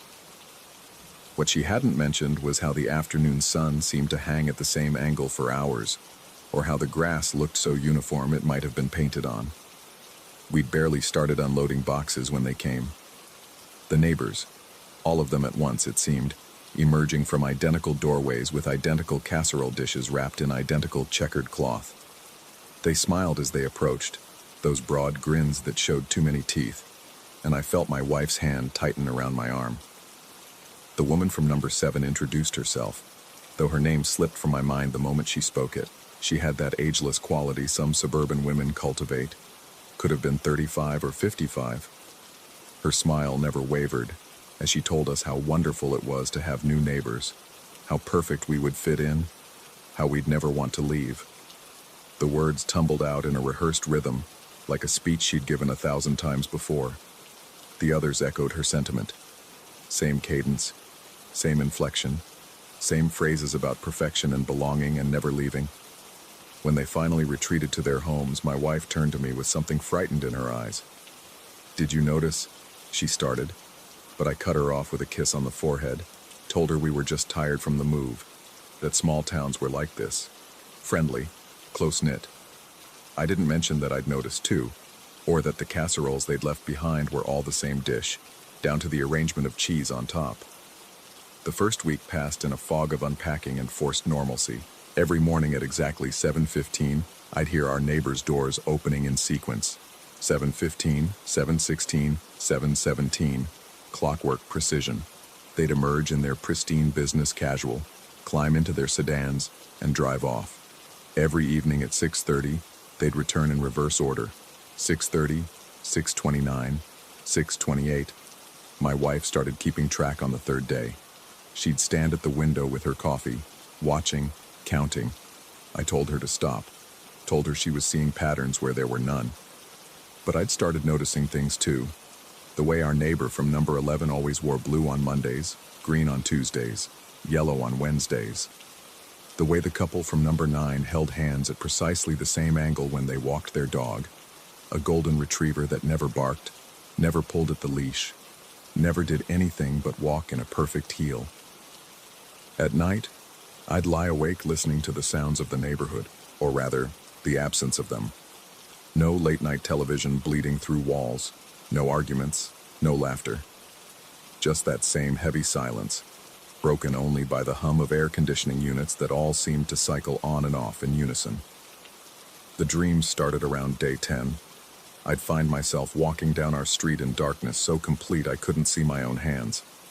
The houses loomed on either side, and from behind every window, I could feel eyes watching. Not hostile exactly, more like a scientist observing a lab rat. Clinical, patient, waiting for something.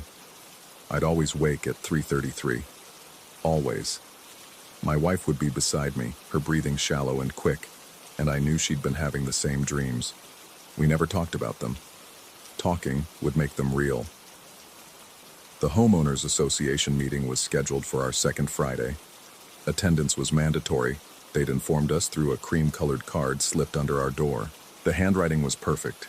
Too perfect. Like a computer font pretending to be human.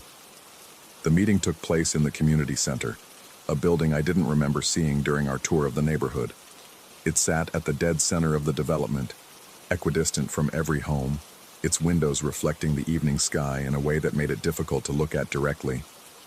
Inside, folding chairs were arranged in perfect rows. Every seat was filled except for 2 in the front row, our designated spots, with name cards in that same unsettlingly perfect handwriting.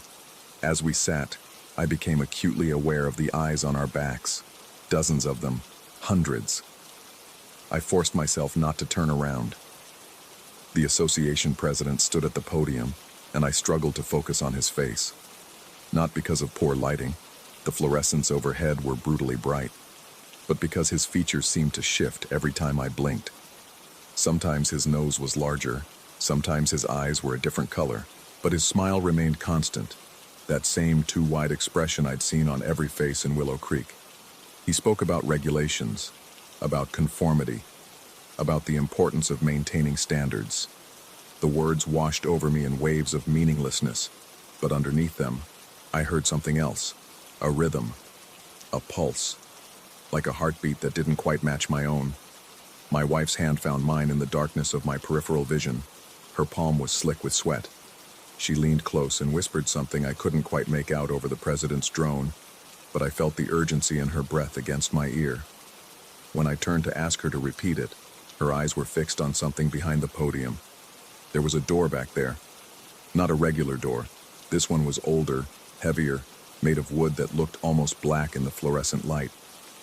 I hadn't noticed it before, and I had the distinct impression I wasn't supposed to notice it now. But once I'd seen it, I couldn't look away. The meeting ended abruptly.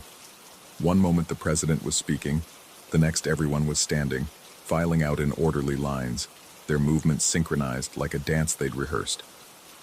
My wife and I remained seated, frozen, until we were alone in the room except for the president, who stood by the exit with his hand on the light switch. "First meetings can be overwhelming," he said, his voice somehow coming from both in front of us and behind us simultaneously. "You'll adjust. Everyone does." We drove home in silence. Not a comfortable silence, the kind pregnant with words that neither of us wanted to speak first. In our driveway, my wife finally said what we'd both been thinking. We should leave. I agreed immediately, too immediately, as if the words had been waiting in my throat, ready to escape the moment given permission. We'd pack that night, I said. Leave before dawn. Drive until Willow Creek was just a strange memory we could eventually laugh about. But when we stepped inside our house, exhaustion hit like a physical force. Our limbs were heavy, our thoughts syrupy and slow. My wife suggested we rest first, just for an hour. I found myself nodding, following her upstairs, falling into bed with my shoes still on. The dreams were worse this time. I walked through that same darkness, but now the houses on either side had opened up, their walls peeling back like flower petals.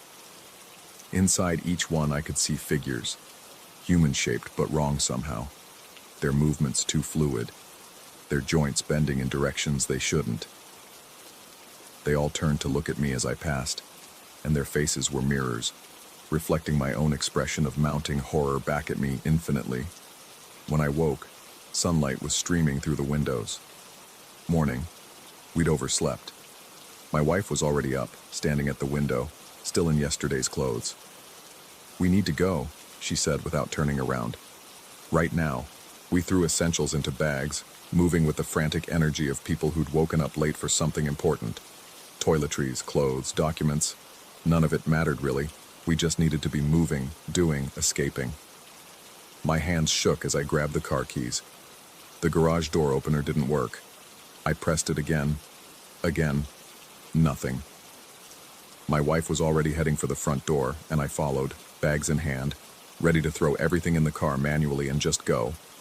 But when we opened the front door, the president of the Homeowners Association was standing on our porch. His smile was wider than before, if that was possible.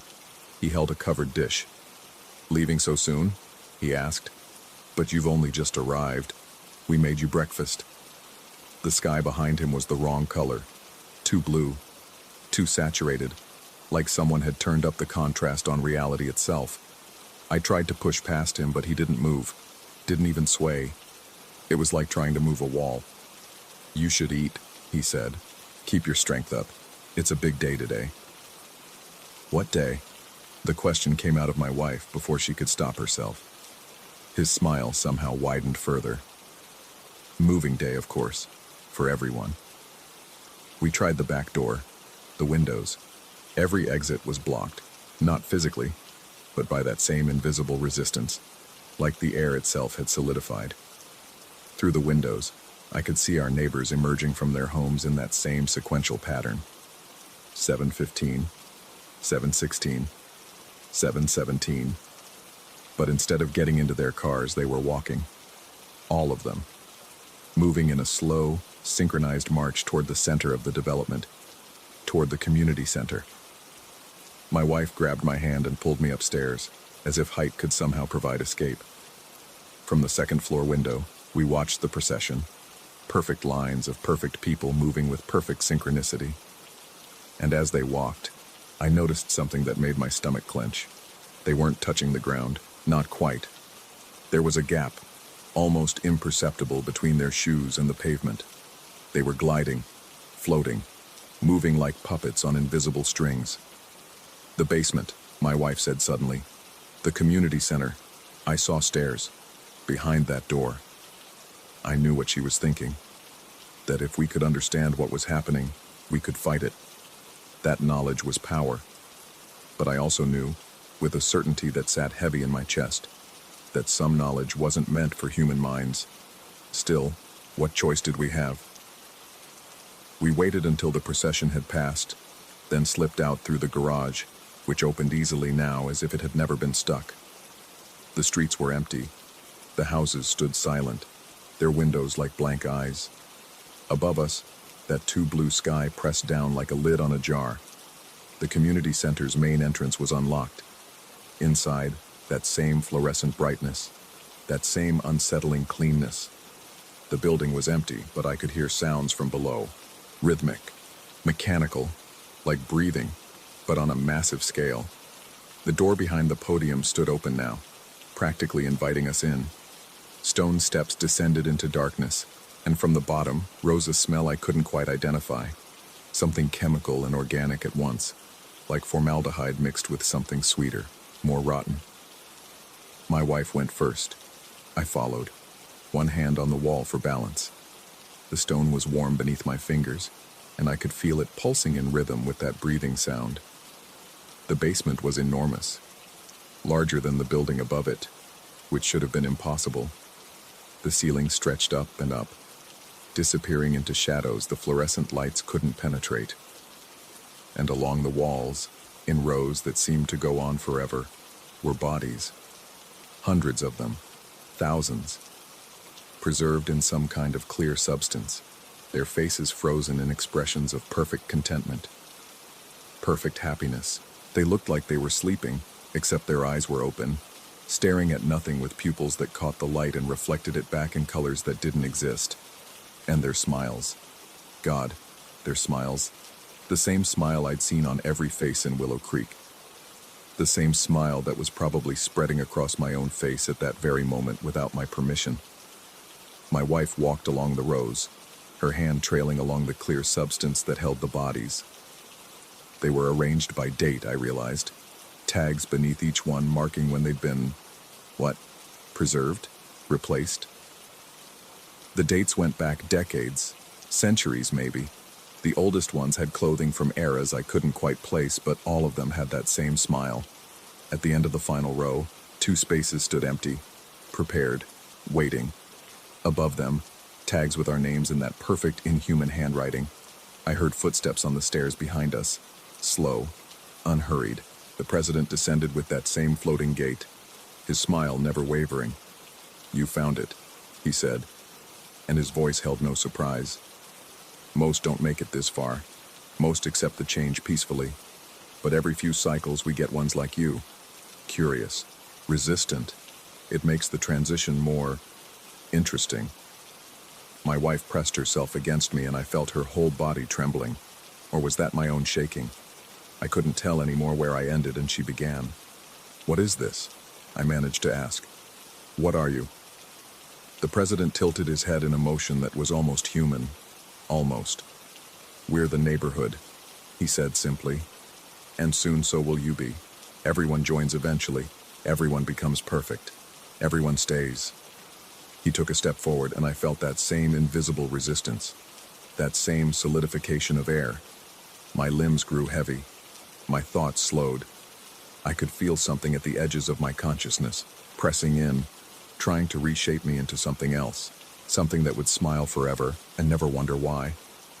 The last thing I remember clearly is my wife's hand in mine, squeezing so hard I thought bones might break. Then the world dissolved into that too bright fluorescence, and I felt myself splitting. Part of me still human, still screaming, and part of me spreading out, becoming one with whatever vast thing lived beneath Willow Creek. I'm writing this now from our house. It's morning, 7:15. The sun hangs at that same perfect angle, casting shadows that never quite look right. My wife is downstairs making coffee, humming something tuneless. In a few minutes, we'll get in our car and drive to jobs I can't quite remember having. Tonight we'll return at 6:30, eat dinner in front of a television that shows programs I forget the moment they end, and go to bed at exactly 9:30. Everything is perfect here. Everyone is happy. The neighbors wave when they see us, and we wave back, our movements synchronized like a dance we've rehearsed forever. My face hurts from smiling, but I can't seem to stop. Sometimes, late at night when that perfect sleep eludes me for a few precious seconds, I try to remember what came before. I try to recall a time when we wanted to leave, when we saw something in a basement that made us understand. But those memories slip away like water through fingers, leaving only the certainty that we're exactly where we're supposed to be. I'm writing this now because some part of me, some small, shrinking part that hasn't been absorbed yet, knows that I need to warn whoever comes next. The new couple moving into number 14, the family scheduled for number 6. I want to tell them to run, to never unpack, to ignore the casseroles and the smiles and the promise of perfection. But I won't. When they arrive, I'll be standing on their porch with a covered dish and that same too-wide smile, telling them how wonderful it is to have new neighbors, how perfect they'll fit in, how they'll never want to leave. Because I don't want to leave anymore. None of us do. And soon, neither will they. The only question that keeps me awake, in those brief moments before sleep claims me at exactly 9:30, is whether I'm writing this as a warning or as an invitation. Whether I'm still the person who discovered the basement, or if I've become the thing we found down there. I don't know anymore. I don't think I want to know. But I do know that there are 2 empty spaces waiting in that basement, and every day the substance in those containers rises a little higher, like glasses being filled, preparing for occupants that are overdue. And I know that tomorrow morning, my wife and I will wake at 7 o'clock, the same as we do every morning. We'll go through our perfect routine in our perfect house in our perfect neighborhood, and if we're lucky, if there's still enough human left in us, we won't remember why we're smiling.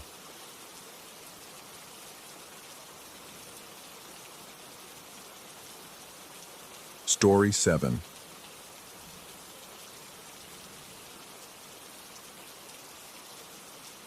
The email arrived on a Tuesday morning, clinical and impersonal, informing me that my recent genetic screening through Helix Core had revealed certain anomalies requiring immediate follow-up. The words swam on my phone screen as I sat in my apartment, coffee cooling in my hand. Anomalies. That word alone carried enough weight to crush the mundane rhythm of my morning routine. I'd taken the test 3 months prior, swept up in the trend of genetic ancestry mapping that everyone seemed obsessed with lately. Send in your saliva, discover your heritage, learn about health predispositions. Simple, harmless. The kind of thing you do without thinking about consequences because there aren't supposed to be any. The follow-up appointment was scheduled for that afternoon. No option to decline, no option to postpone. The Helix Core facility occupied the entire 15th floor of a glass tower downtown, all sterile white surfaces, and the particular silence that comes from sound-dampening panels in the walls. Dr. Vance met me in a consultation room that smelled faintly of antiseptic and something else, something organic I couldn't quite place. He was younger than I expected, with the kind of precise movements that suggested military training or obsessive-compulsive tendencies. He explained that my genetic profile contained markers they'd never seen before. Dormant sequences, he called them. Ancient code buried in the spiraling ladder of my DNA. He used words like non-human origin and pre-Holocene expression, while I sat there trying to understand how something in my blood could be older than civilization itself. When I asked what it meant, what would happen, he simply said they needed to monitor me, that the markers might activate, that I wasn't alone in carrying them. Approximately 3% of the population shared this particular legacy. The word legacy stuck with me as I left, echoing in my skull during the elevator descent. That night, I dreamed of water.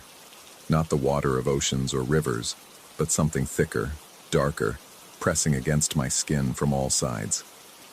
In the dream, I couldn't tell if I was drowning or breathing. The distinction seemed irrelevant.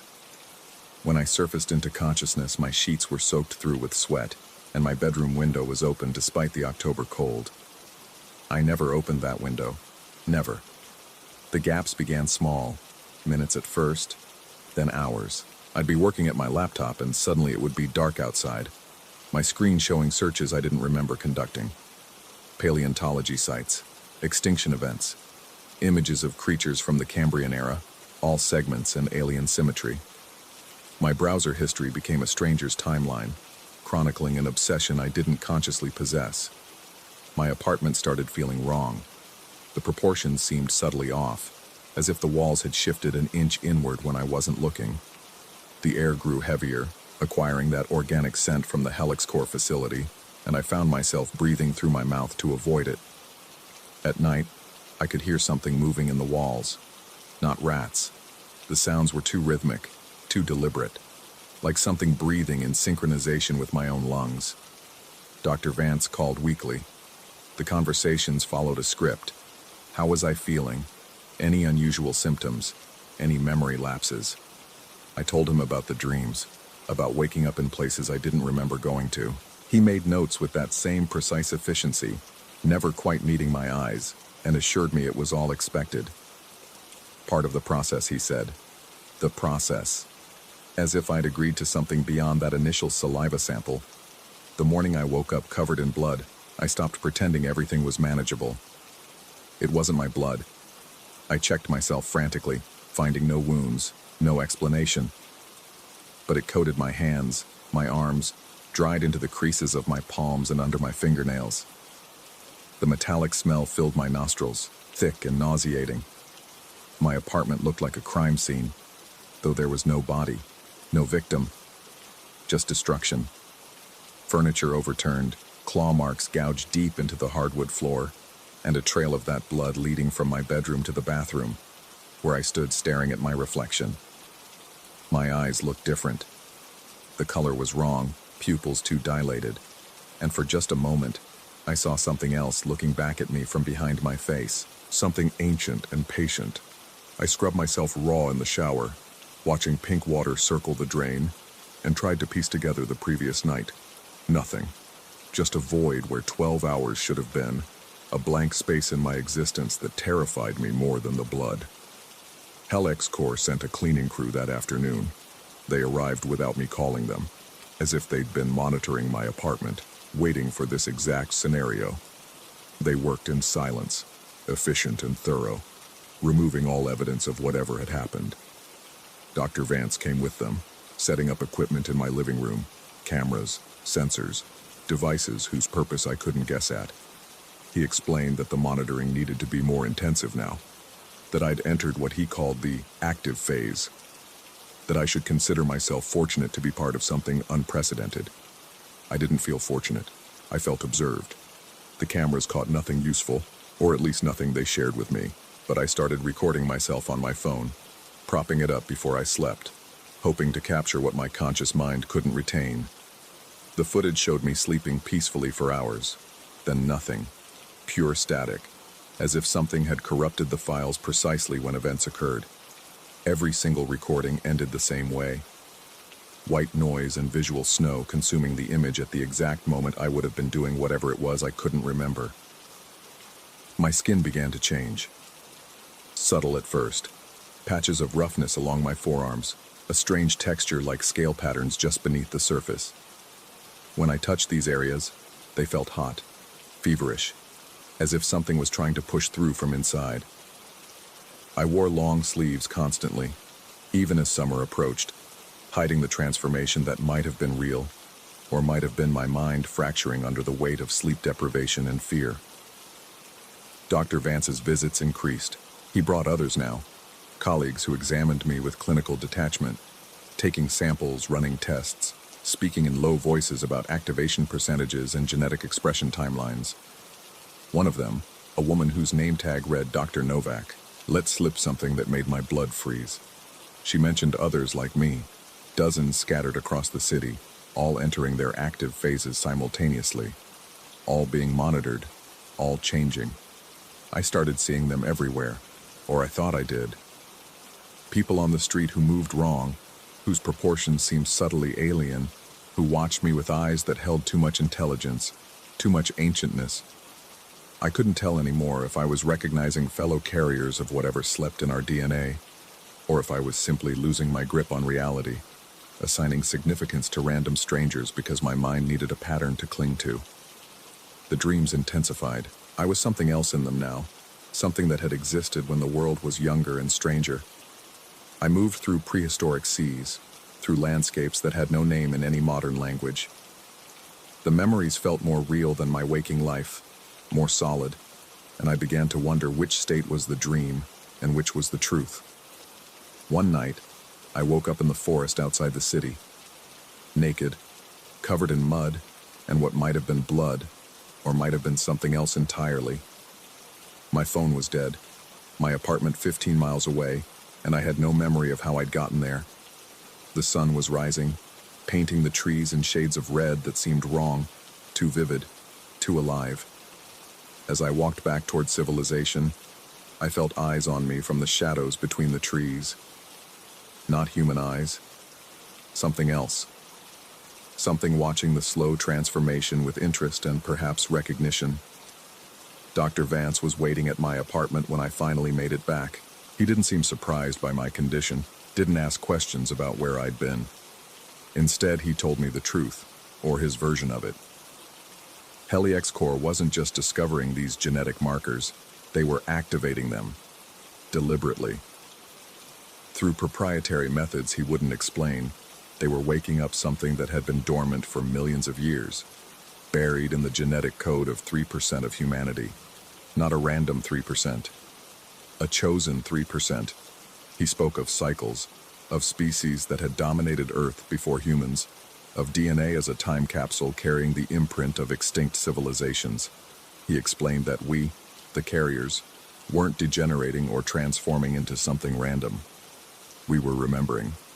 Our bodies were accessing genetic memories, reverting to previous forms, becoming what we had been before we were forced into this soft, vulnerable shape called human.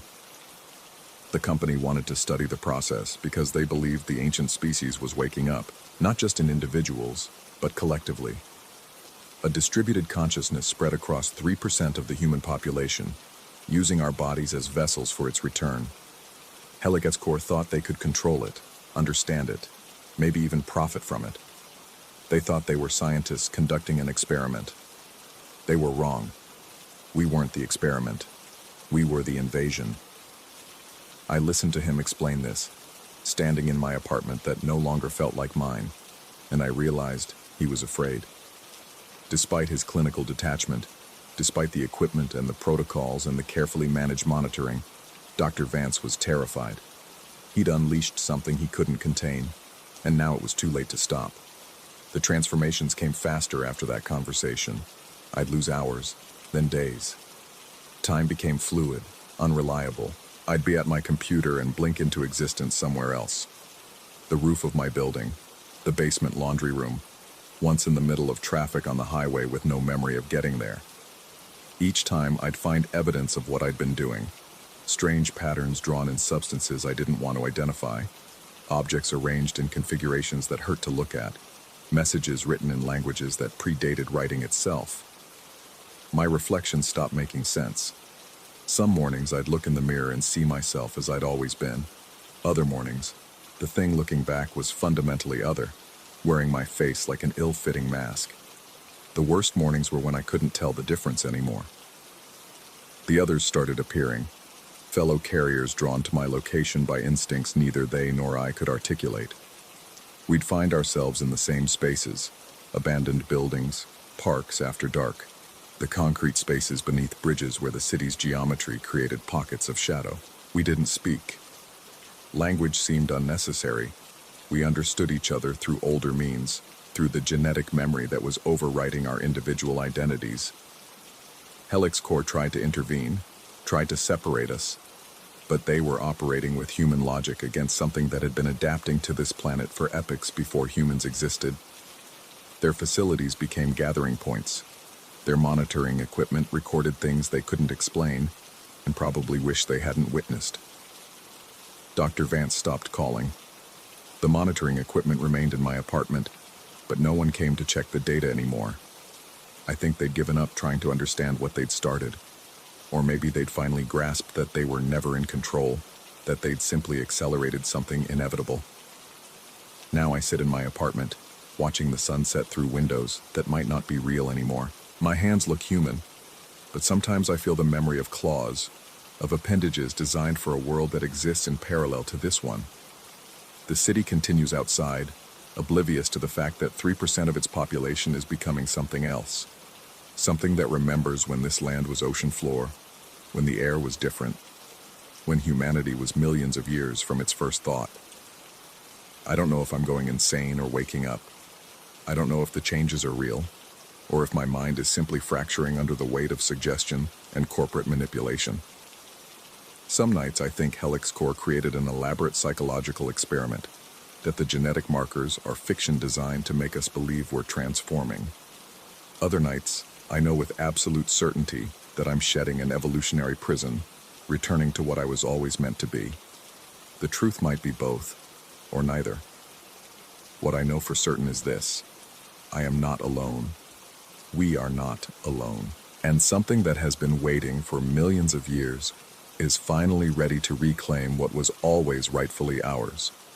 Whether we're victims or willing participants, whether this is evolution or invasion, madness or metamorphosis, these distinctions matter only to the part of me that's still human, and that part is shrinking. Each time I lose hours and wake up somewhere unexpected, I find that I mind less. The gaps in my memory feel less like loss and more like liberation. The changes in my body feel less like horror and more like homecoming. The eyes watching from the shadows feel less like threat and more like kin. Tonight, as I write this, I can feel another episode coming. The familiar pressure building behind my eyes, the heat in my skin, the sense of my consciousness preparing to step aside for something older and infinitely more patient. I used to fight it. Now I'm not sure I want to. Maybe Dr. Vance was right. Maybe we are part of something unprecedented. Maybe humanity was always just a temporary arrangement, a placeholder species keeping the planet warm until its true inheritors were ready to return. Or maybe I'm just a man losing his mind, fed lies by a corporation with motives I'll never understand, transforming nothing but my own sanity as I spiral into psychosis. I'll never know for certain, but tomorrow morning, when I wake up covered in something that might be blood, might be something else entirely, in a place I don't remember going, having done things I can't recall, I suspect I'll care less and less about the distinction.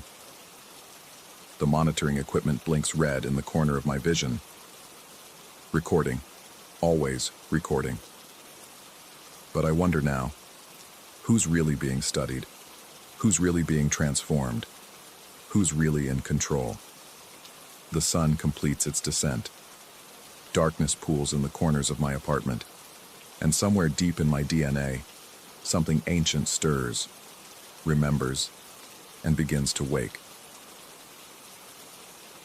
Story 8.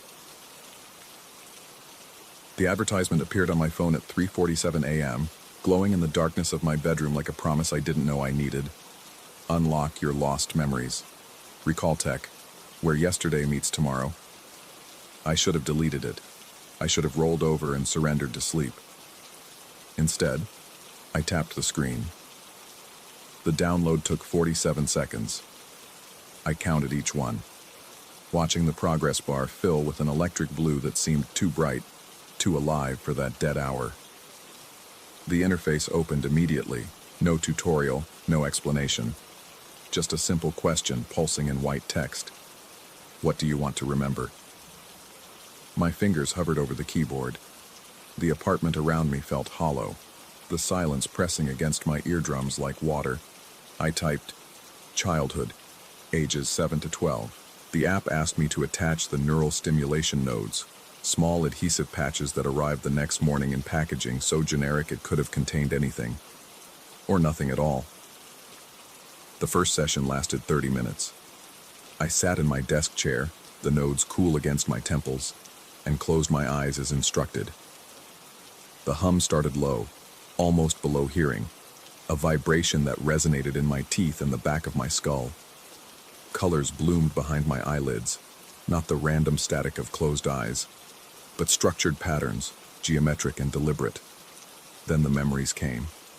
I remembered the house on Pemberton Street with its yellow siding, and the oak tree that dropped acorns like small bombs every autumn. I remembered my father's workshop in the garage, the smell of sawdust and machine oil, the way sunlight slanted through the single window and made everything look ancient and holy. These were good memories, warm ones, and I felt something unknot in my chest that I hadn't realized was twisted. But there was something else underneath them. A shadow, a shape moving just beyond the edge of what I could see. The second session came 3 days later. I'd been thinking about those memories constantly, turning them over in my mind like smooth stones, examining every detail. The app suggested I go deeper, explore more specific moments. I agreed. The nodes went on, the hum began, and this time the memories came faster, sharper, more real than reality itself. I was 10 years old standing in the garage. My father was showing me how to use the table saw, his calloused hand guiding mine, his voice patient and low. But as the memory played, I noticed details that felt wrong. The light through the window was too red, too much like sunset, though I remembered it being morning. And there was someone else in the garage, a figure in the corner, watching us. When I tried to look directly at them, the memory fragmented, scattered like startled birds. I opened my eyes. My hands were shaking. The apartment was exactly as I'd left it, but it felt different now, as if someone had moved everything an inch to the left while I wasn't looking. The shadows in the corners seemed deeper than they should be at 2 in the afternoon. That night I couldn't sleep. Every time I closed my eyes, I saw that figure in the garage, standing so still it might have been a coat on a hook or a pile of tools. Might have been, but wasn't. The third session happened because I needed answers. The app had a message waiting for me when I opened it. New memories available. Enhanced recall protocol activated. I didn't remember authorizing any enhanced protocol, but the curiosity was a hook in my chest pulling tight. I attached the nodes. I closed my eyes. The hum rose to a pitch that made my molars ache. This time the memory was different. Wrong. I was in a basement I'd never seen before. Concrete walls weeping moisture. A single bulb swinging from a frayed cord. Someone was with me. Not the figure from before, but someone real. Someone terrified. I could hear them breathing, fast and shallow. Could smell their fear like copper and salt. And I was doing something. Something terrible. My hands in the memory were covered in red. The walls were marked with patterns I couldn't quite parse. And worst of all, I could feel the satisfaction, the pleasure. It wasn't my emotion, but it was in my body, in my head, as real as my own heartbeat. I tore the nodes off. The memory didn't stop. It kept playing behind my eyes, even when I opened them. I stumbled to the bathroom and vomited, the taste of acid and terror mixing with something that felt like guilt for a crime I'd never committed. When I finally looked up at the mirror, there was red under my fingernails. Faint, barely visible, but there. I scrubbed my hands until they were raw.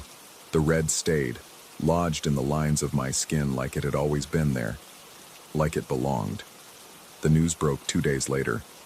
A woman, they didn't give her name, just called her a local resident, had been found in her apartment in a state the reporters described as catatonic. Unresponsive. The strange part was the basement. She had no basement in her building, but first responders reported finding evidence of something in the crawl space beneath her unit. Markings on the walls. The details were vague, carefully worded, but I recognized them. The same patterns from my memory. I checked the app. It showed my session history, timestamps, duration. Nothing unusual. But when I scrolled to the details of that third session, there was an address attached. The same address from the news report. My phone rang. Unknown number. I let it ring through to voicemail. My hand clenched so tight around the device I thought I might crack the screen. The voicemail notification appeared immediately. I played it on speaker, volume low, as if that would make it less real. Static, heavy breathing. Then a voice, distorted and wrong. You remember what you did? We all do. The memories are spreading. I deleted the app, or tried to. The icon wouldn't respond to my touch.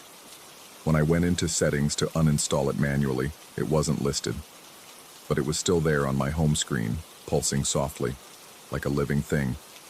The nodes were still in my apartment. I'd thrown them away, watched the garbage truck take them, but they reappeared on my bedside table the next morning, the adhesive backing pristine, unused. I burned them in the sink. They were back by evening. More news reports came in a cascade over the following days. 5 people, then 8, then 12. All users of Recall Tech. All found in similar states, locked in their own minds, surrounded by evidence of crimes that defied explanation. The victims, if they were victims, showed no physical harm, but their brains showed unusual activity patterns. Doctors called it unprecedented. Neuroscientists called it impossible. The media called it mass hysteria. But I knew better. I could feel it happening to me. New memories surfaced every day, unbidden, unwanted. Memories of places I'd never been, of actions I'd never taken. Each one came with sensory details so vivid they overwrote my actual experiences.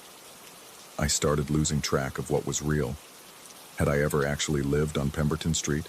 Or was that another implant, another fiction? The more I tried to separate truth from fabrication, the more everything blurred together. I stopped leaving my apartment. The outside world felt hostile, accusatory. People looked at me differently, or maybe they always had, and I was only now noticing. Every siren made my pulse spike. Every knock on the door sent me into a panic that left me breathless and shaking.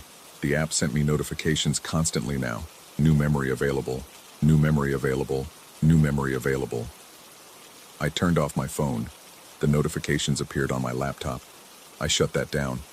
They showed up on my television screen, scrolling across the black glass like subtitles to a show I wasn't watching. Then Detective Irving showed up. Tall woman with sharp eyes and a skeptical mouth. She stood in my doorway asking questions about my whereabouts on specific dates. about my relationship with people whose names meant nothing to me. She showed me photographs, places I'd never been, people I'd never met. But in some of them, caught in the background or reflected in windows, there was a figure that looked like me. Not exactly me, but close enough. She asked about recall tech, asked if I'd experienced any unusual symptoms. I told her I'd deleted the app, tried to laugh it off as a strange fad I'd briefly tried. She didn't laugh back. Instead, she handed me a card with her number and told me to call if I remembered anything. The word remembered hung in the air between us like a threat. After she left, I went back to my computer. The app was open, though I hadn't touched it in days. There was a new message waiting. Memory integration, 87% complete. Thank you for your participation in the Collective Recall Initiative. Collective. The word made something cold slide down my spine. I researched everything I could find about recall tech. The company had no physical address, no registered employees, no legitimate business registration. It had appeared simultaneously in dozens of countries 3 months ago. The user agreement, which I'd never read, contained clauses about shared neural mapping and distributed memory networks. Terms I didn't understand, but that sounded wrong, fundamentally wrong. The theory I found on obscure forums was worse than anything I'd imagined. The app wasn't recovering memories. It was creating a network, a collective consciousness built from harvested experiences and artificial constructs. Every user became both source and recipient. The crimes in the false memories weren't predictions or implants. They were distributed actions, carried out by the network itself through its users, who would remember committing them but couldn't separate the memory from their own identity. We were all guilty. We were all innocent. The distinction had ceased to matter. My phone rang again. Detective Irving. I let it go to voicemail. Listened to her message asking me to come to the station, saying they needed to clear up some inconsistencies in my statement. Her voice was professional, but underneath I heard something else. Certainty. She thought I'd done something, and maybe I had. In some version of events, in some distributed memory, I was guilty. The nodes appeared in my hand. I didn't remember picking them up.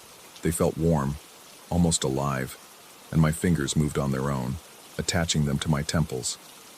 The hum began before I could stop it, rising to that familiar pitch that resonated in my bones. This memory was different.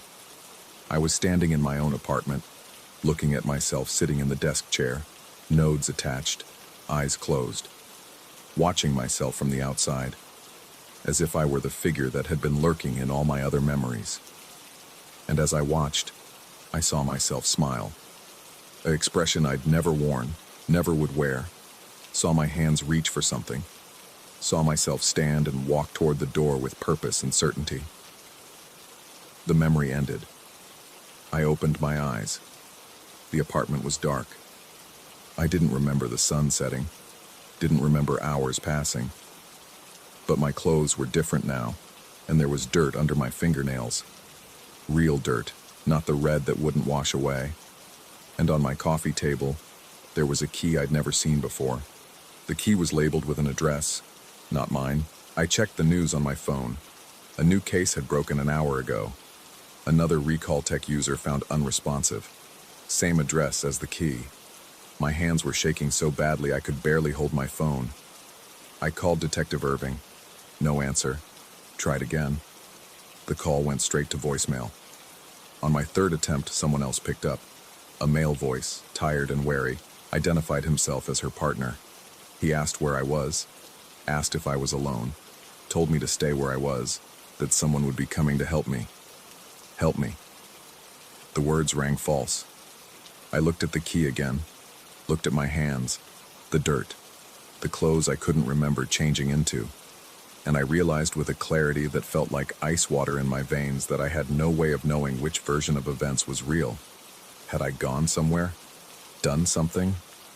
Or was this another implanted memory? Another false experience designed to make me believe in my own guilt? The app opened on my phone without me touching it. A new message.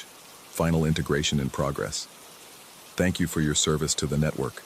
Your memories are now everyone's. Everyone's memories are now yours. I understood then. The app hadn't just implanted false memories. It had dissolved the boundaries between individuals entirely. Somewhere in the network, someone had committed crimes. Multiple someones. And now those memories belonged to all of us. We were all perpetrators, all witnesses, all victims. The physical evidence appeared because the network needed it to, because enough people remembered it existing that reality itself bent to accommodate the collective delusion. Or maybe it was never a delusion. Maybe the crimes were real, distributed across dozens of users who carried them out in fugue states, remembered them later, and couldn't separate the memory from their authentic experiences. Maybe I had been to that address. Maybe my hands had done those terrible things. Maybe the version of me that committed them was as real as the version sitting here now, trying to make sense of impossible evidence. There's a knock at my door. Patient. Persistent. I don't move to answer it. The key is still on my table, the nodes are still warm against my skin, and somewhere in my mind, I can feel other memories trying to surface. Other crimes, other victims, other versions of myself that I can't quite access but know are there, waiting. The knocking continues. A voice calls my name through the door. It might be Detective Irving. It might be someone else. It might be another version of me, coming to collect what I've done, or what I'm about to do, or what I'll remember doing tomorrow. I pick up the nodes one last time, weighing them in my palm. The apartment is very quiet except for that persistent knocking. If I use them again, I might understand. Might remember what really happened. Might finally know which memories are mine and which belong to the network. Or I might disappear entirely into the collective. Become just another node in the system. My sense of self dissolving like sugar in water, until there's no distinction between what I did and what others did, and what we all remember happening. The knocking has stopped. The silence is worse. I can hear breathing on the other side of the door. Or maybe I'm imagining it. Maybe I'm already gone, already integrated, and this moment is just another memory being created, distributed, experienced by dozens of users who will wake tomorrow believing they lived through this exact fear. I close my eyes. The nodes pulse against my temples. The hum begins. And somewhere, in a basement I may or may not have ever visited, in a moment that may or may not have occurred, I remember what I've done, what we've all done, what none of us can ever undo. The door opens. I don't remember unlocking it. Story 9. The smell hit me first. Not the expected mustiness of decay, but something sweet and cloying, like flowers left too long in stagnant water. The iron gate of the Emmeline Theater groaned as we forced it open, the sound swallowed immediately by the fog that had rolled in from the river. 40 years since the fire, and the building still stood, a blackened tooth against the November sky. I'd been exploring abandoned places for 3 years, documenting the slow entropy of forgotten spaces. But this was different. The others felt it too. Graves moved ahead with his crowbar. His usual swagger diminished, while Octavia hung back, her camera already out, already recording. She was always recording. The lobby was intact, surprisingly so. Velvet curtains hung in tatters, their deep crimson faded to the color of dried blood. The ticket booth stood empty, its glass window reflecting our faces back at us. Distorted, elongated. I paused, studying my reflection. Something about it seemed wrong. The proportions slightly off. But when I blinked, it looked normal again. We'd researched the fire, of course. December 1984, during a midnight showing of something experimental, something the surviving records never quite named. 7 people died, they said, though the bodies were never properly identified. The official story blamed faulty wiring, but the unofficial whispers spoke of something else entirely. Screaming that didn't sound human. Audience members who walked into the flames willingly. A performance that continued even as the building burned. The main corridor stretched ahead, impossibly long. Our flashlights carved weak tunnels through the darkness, revealing peeling wallpaper printed with theatrical masks. Comedy and tragedy. Comedy and tragedy. Repeating endlessly. Except some of the masks were wrong, I realized. Their expressions were neither, showing something else entirely, something that made my stomach clench. Octavia whispered behind me that she was getting good footage, that this place was perfect. Her voice sounded far away, though she stood just at my shoulder. I wanted to tell her we should leave, that something felt fundamentally wrong about this place, but the words caught in my throat like cobwebs. We found the main theater through a set of double doors that opened too smoothly, their hinges silent despite decades of disuse. The space beyond was vast, rows of seats descending toward a stage that seemed to pulse in the beam of my flashlight, though that had to be a trick of the shadows. The ceiling disappeared into darkness overhead, and I had the sudden vertiginous sensation that we were looking not up but down into an abyss. Graves moved down the aisle, his boots loud on the wooden floor, each step echoing back at us slightly out of sync. He was saying something about the building's structural integrity, his voice clinical, professional, but I wasn't listening. My attention had fixed on the stage itself, on the way the darkness there seemed thicker, more substantial, as if it were a presence rather than an absence. That's when we found the projection room. The stairway was hidden behind a panel that swung open when Octavia leaned against the wall, as though it had been waiting. The room above was small, cramped, filled with equipment that should have been rusted and ruined, but instead looked pristine, maintained. Film canisters lined the shelves, each labeled with dates and cryptic titles. The Awakening, The Convergence, The Recognition. And in the center, a projector pointed down through its window at the stage below, already threaded with film. I told them we shouldn't, that we should leave these things untouched. But Octavia was already examining the reels, Graves already checking the power. Impossibly, incredibly, when he flipped the ancient switch, lights hummed to life. The building had power. After 40 years, the building had power. The first reel showed a stage much like the one below us, but alive, filled with figures in elaborate costumes. They moved in patterns that seemed almost ritualistic, their gestures precise and repetitive. There was no sound, but I could somehow hear them anyway, not with my ears, but somewhere deeper, a vibration that resonated in my chest. The performance was hypnotic, disturbing, beautiful in the way that watching a predator is beautiful, something deadly made elegant. As the figures moved, I began to notice details that made my skin prickle. The costumes weren't quite right, the proportions strange.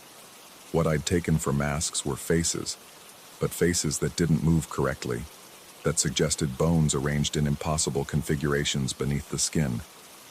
And the performance itself, though I couldn't follow its narrative, felt like it was building towards something, some terrible revelation or transformation. Graves pointed out that some of the performers looked familiar, and he was right. That woman in the center, with her too wide smile.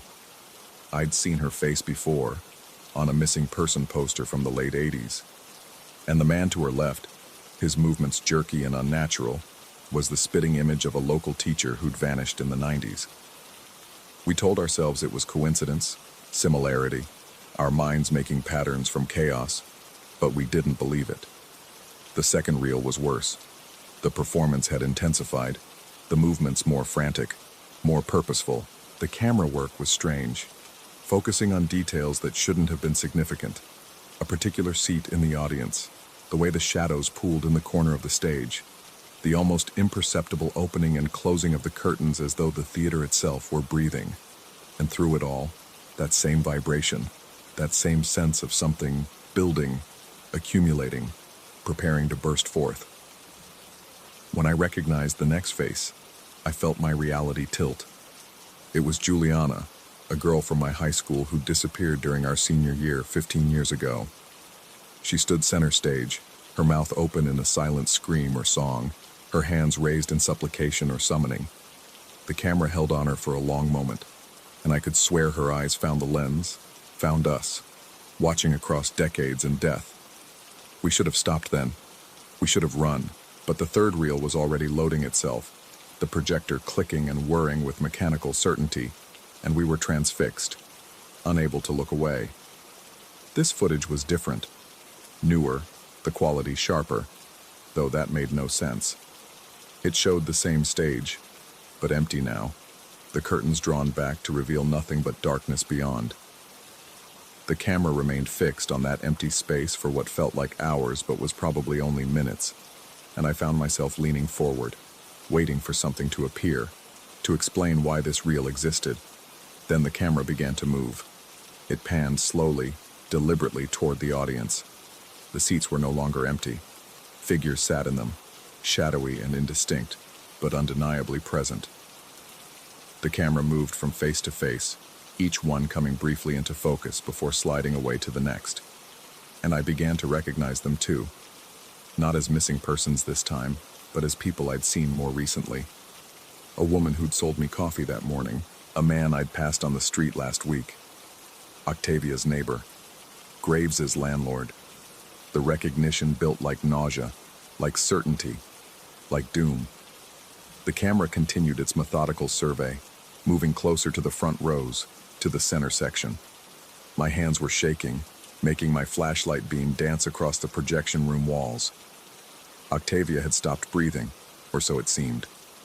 Graves had backed away from the projector, his face pale in its reflected light. On screen, the camera focused on 3 seats in the center of the third row. The figures sitting there were clearer now, their features coming into sharp relief. I saw Graves first, unmistakably him, down to the scar above his left eyebrow, sitting rigid and staring at the empty stage with an expression of profound horror or ecstasy. I couldn't tell which. Beside him, Octavia, her camera raised, filming, always filming, her face slack and empty. And there, in the third seat, was me. I watched myself watching, my own face a study in terrible understanding, mouth slightly open as though I'd just realized something fundamental and awful about the nature of reality. The camera held on us for a long moment, and in that moment, I felt something shift, some barrier between then and now growing gossamer thin. The reel ended. The projector clicked off. In the sudden darkness, I heard breathing that wasn't ours, footsteps on the stairs that weren't ours. The rustle of movement in seats below that should have been empty. We ran, or tried to. The projection room door stuck, then gave way with a sound like a gasp. The corridor beyond stretched wrong, longer than before, the masks on the wallpaper all facing toward us now, all wearing that third expression, that one that was neither comedy nor tragedy but something else entirely.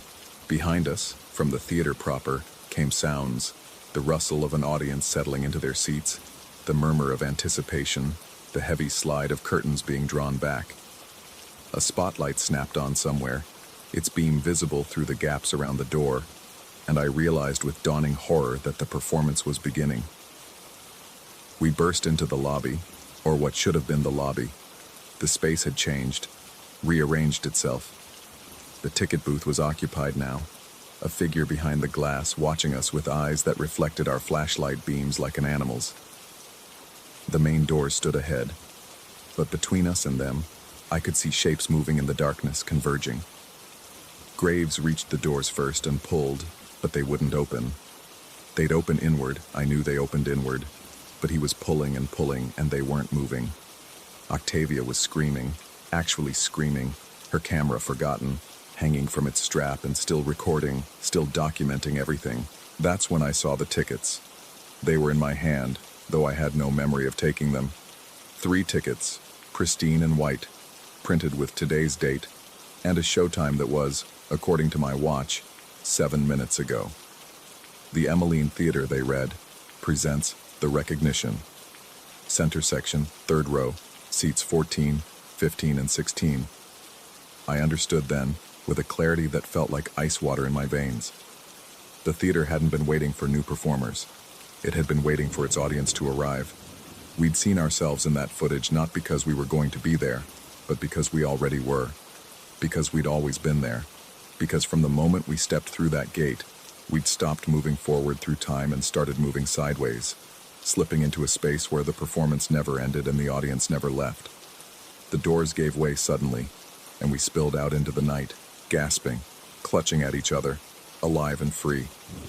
The fog had lifted. The street was empty. My car sat where we'd left it, ordinary and solid and real.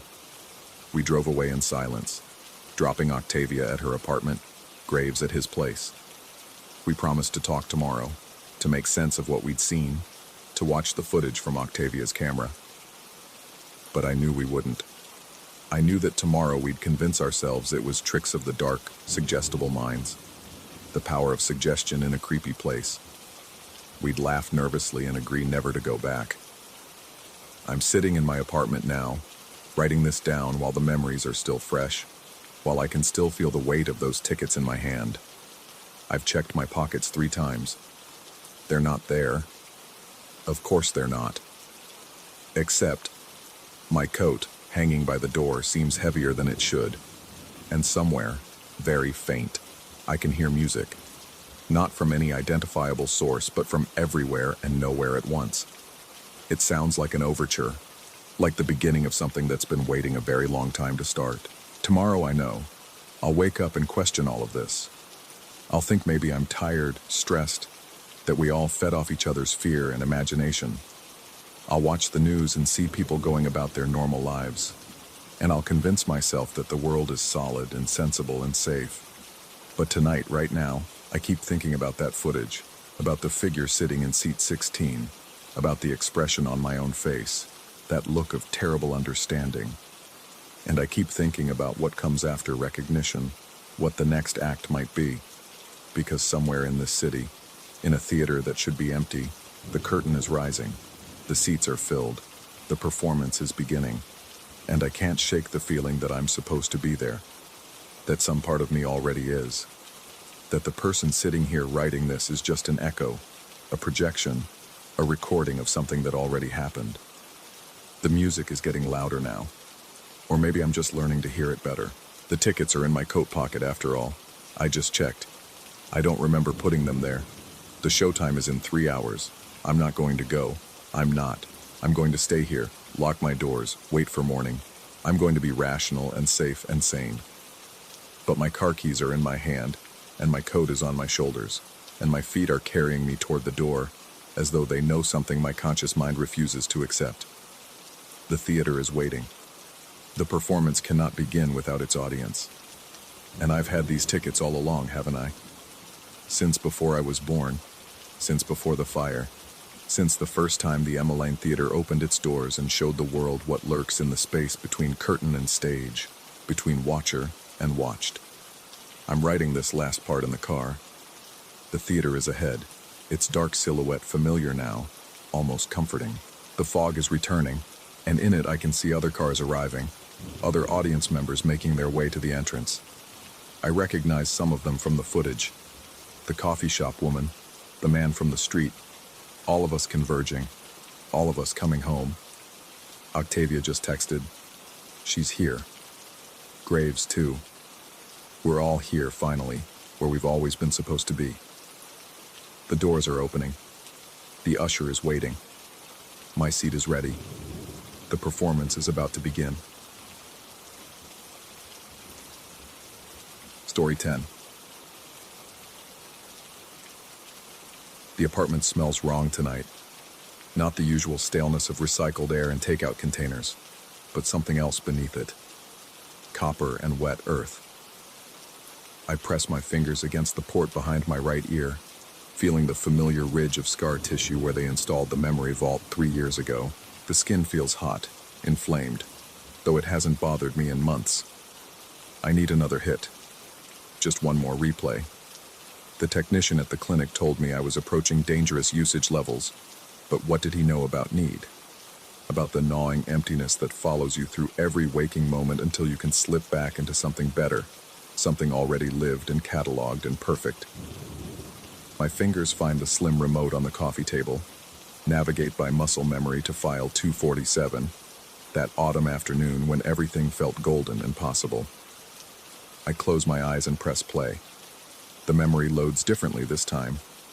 There's a lag, a stuttering quality like a corrupted video file. The familiar park bench materializes around me, the one overlooking the reservoir where I used to sit for hours. But the colors are too saturated, bleeding at the edges. The sky churns with clouds that move in reverse, and the water below reflects nothing, just a perfect black mirror. Then the details start changing. The jogger who usually passes at this point in the memory has a different face. Not slightly different, completely wrong. Where there should be a woman in her 30s with headphones and a purple jacket, there's someone else. Someone whose features shift and slide like melting wax whenever I try to focus directly on them. The purple jacket remains, incongruous, too bright against the wrongness underneath. My heart rate spikes. The memory vault interprets this as engagement, enthusiasm, and pushes deeper into the neural pathways. I can't pull out. The park bench feels too real now, the wood grain pressing into my palms with impossible clarity. Every splinter becomes a canyon of sensation. The figure approaches, gets closer than the jogger ever did in the original memory, close enough that I can smell something acrid and chemical, like burning plastic mixed with spoiled meat. A voice speaks, but it's not coming from the figure. It's coming from inside my own head, layered and echoing. You shouldn't be here. These aren't yours. I managed to tear myself out, gasping, my apartment reassembling around me in fragments. The couch materializes first, then the walls, then the steady drip of the kitchen faucet I keep meaning to fix. My hands are shaking. The remote has fallen to the floor. For the first time since I got the implant, I feel afraid of it. Sleep doesn't come. Instead, I lie in the dark and listen to the building settle around me. Every creak and groan amplified by exhaustion and adrenaline. The port behind my ear pulses with a heat that radiates down my neck. When I finally drift off around 4 in the morning, my dreams are full of faces that won't stay still, rooms that shift their dimensions when I'm not looking directly at them.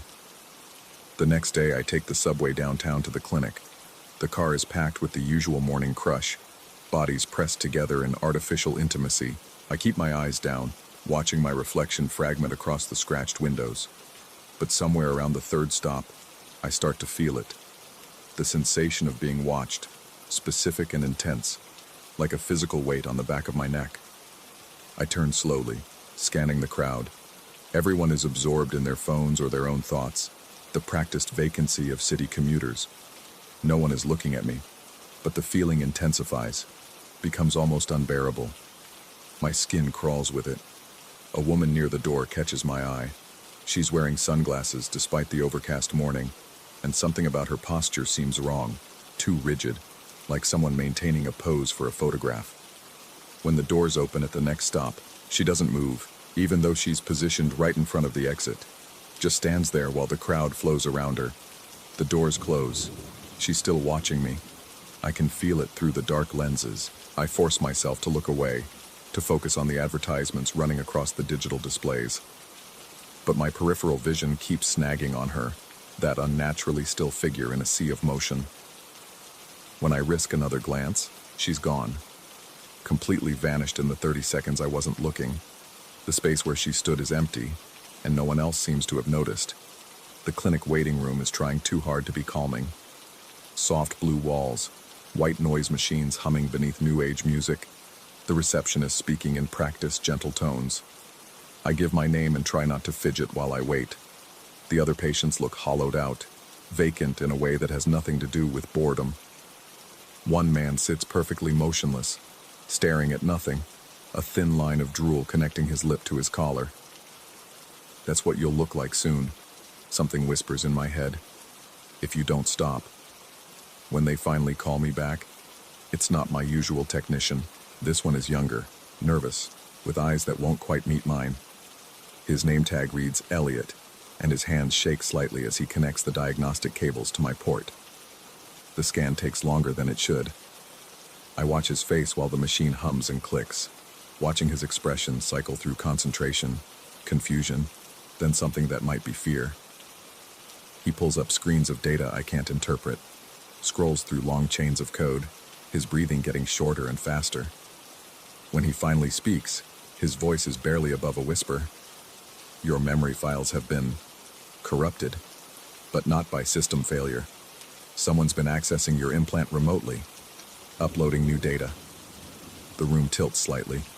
I grip the armrests of the examination chair. The questions pile up in my throat, but what comes out is just, how long? He swallows hard, Adam's apple bobbing. At least 6 months, maybe longer. The signatures are sophisticated, military-grade encryption. Whoever did this knew exactly what they were doing. His fingers fly over the keyboard, pulling up file after file. These memories you've been replaying, the ones that feel wrong, they're not yours. They're not anyone's. Not originally. They're composites. Fragments stitched together from multiple sources. My mouth has gone dry. Multiple sources. He doesn't answer directly, just pulls up a visualization that makes my stomach drop. My memory files, the ones I've been using to escape reality for 3 years, are lit up with red markers. Corrupted data points, foreign neural patterns, and threaded through all of it, one recurring signature, one consistent contributor. The main source, he says, his voice dropping even lower. The memories that have been spliced into yours most frequently, they're flagged in the black market database. They were harvested from subjects who were... He trails off, unable or unwilling to finish. Were what? He closes the screen quickly, like he's seen something he shouldn't have. When he looks at me, there's genuine pity in his eyes.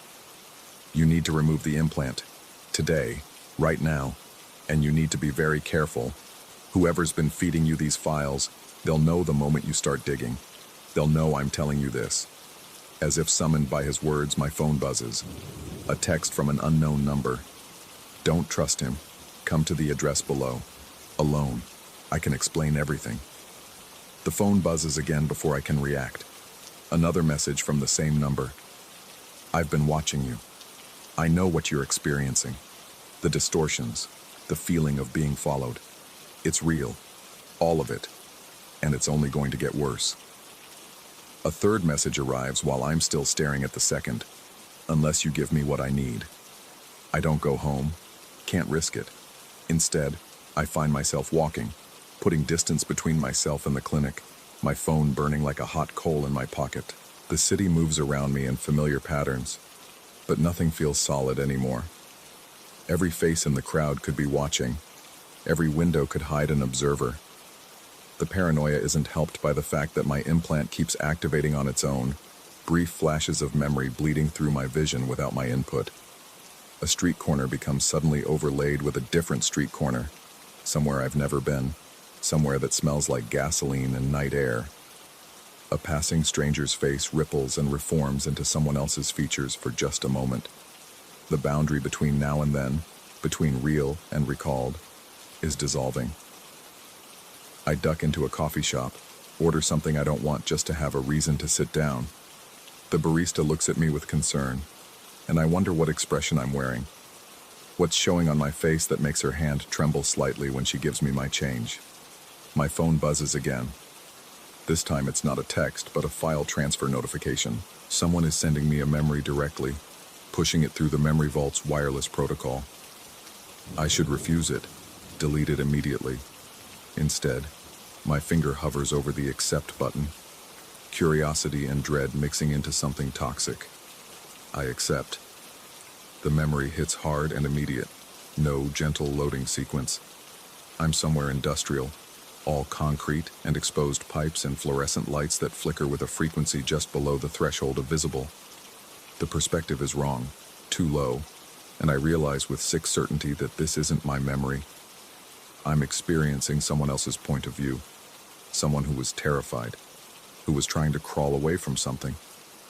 The memory pans up, and I see a figure standing in the shadows. Tall, perfectly still, watching with an intensity that transcends the limitations of the recording. And even through the corrupted data and neural static, I recognize something about the stance. The way the head tilts slightly to one side. It's the same way the woman on the subway was standing. The memory ends abruptly, and I'm back in the coffee shop, gasping like I've been held underwater. Several other customers are staring. The barista has her phone out, probably ready to call someone. I force myself to stand, to walk calmly toward the exit, even though every instinct is screaming at me to run. Outside, the afternoon has turned gray and heavy. Rain threatens but hasn't started yet. I walk without direction, just moving. And that's when I notice the pattern. Certain people on the street, positioned at regular intervals, all facing the same direction, all watching the same spot, all watching me. They're not obvious about it. A man adjusting his tie, a woman checking her phone, a delivery driver leaning against his truck. But when I map their positions in my head, they form a perfect perimeter, a circle of observation with me at the center. My implant activates again, another unsolicited memory flooding my senses. This time it's a room I recognize, my own apartment, but filmed from an angle I've never seen. From somewhere near the ceiling, looking down at my couch, my coffee table, my life arranged like a museum display. Someone has been inside. Someone has been recording. The memory continues, and I watch myself from this impossible perspective. I'm asleep on the couch, the remote still clutched in my hand from another session. I look vulnerable, pathetic, completely unaware that I'm being observed. And then, in the memory, a hand enters the frame. Long fingers, surgical gloves, reaching toward my sleeping form, toward the port behind my ear.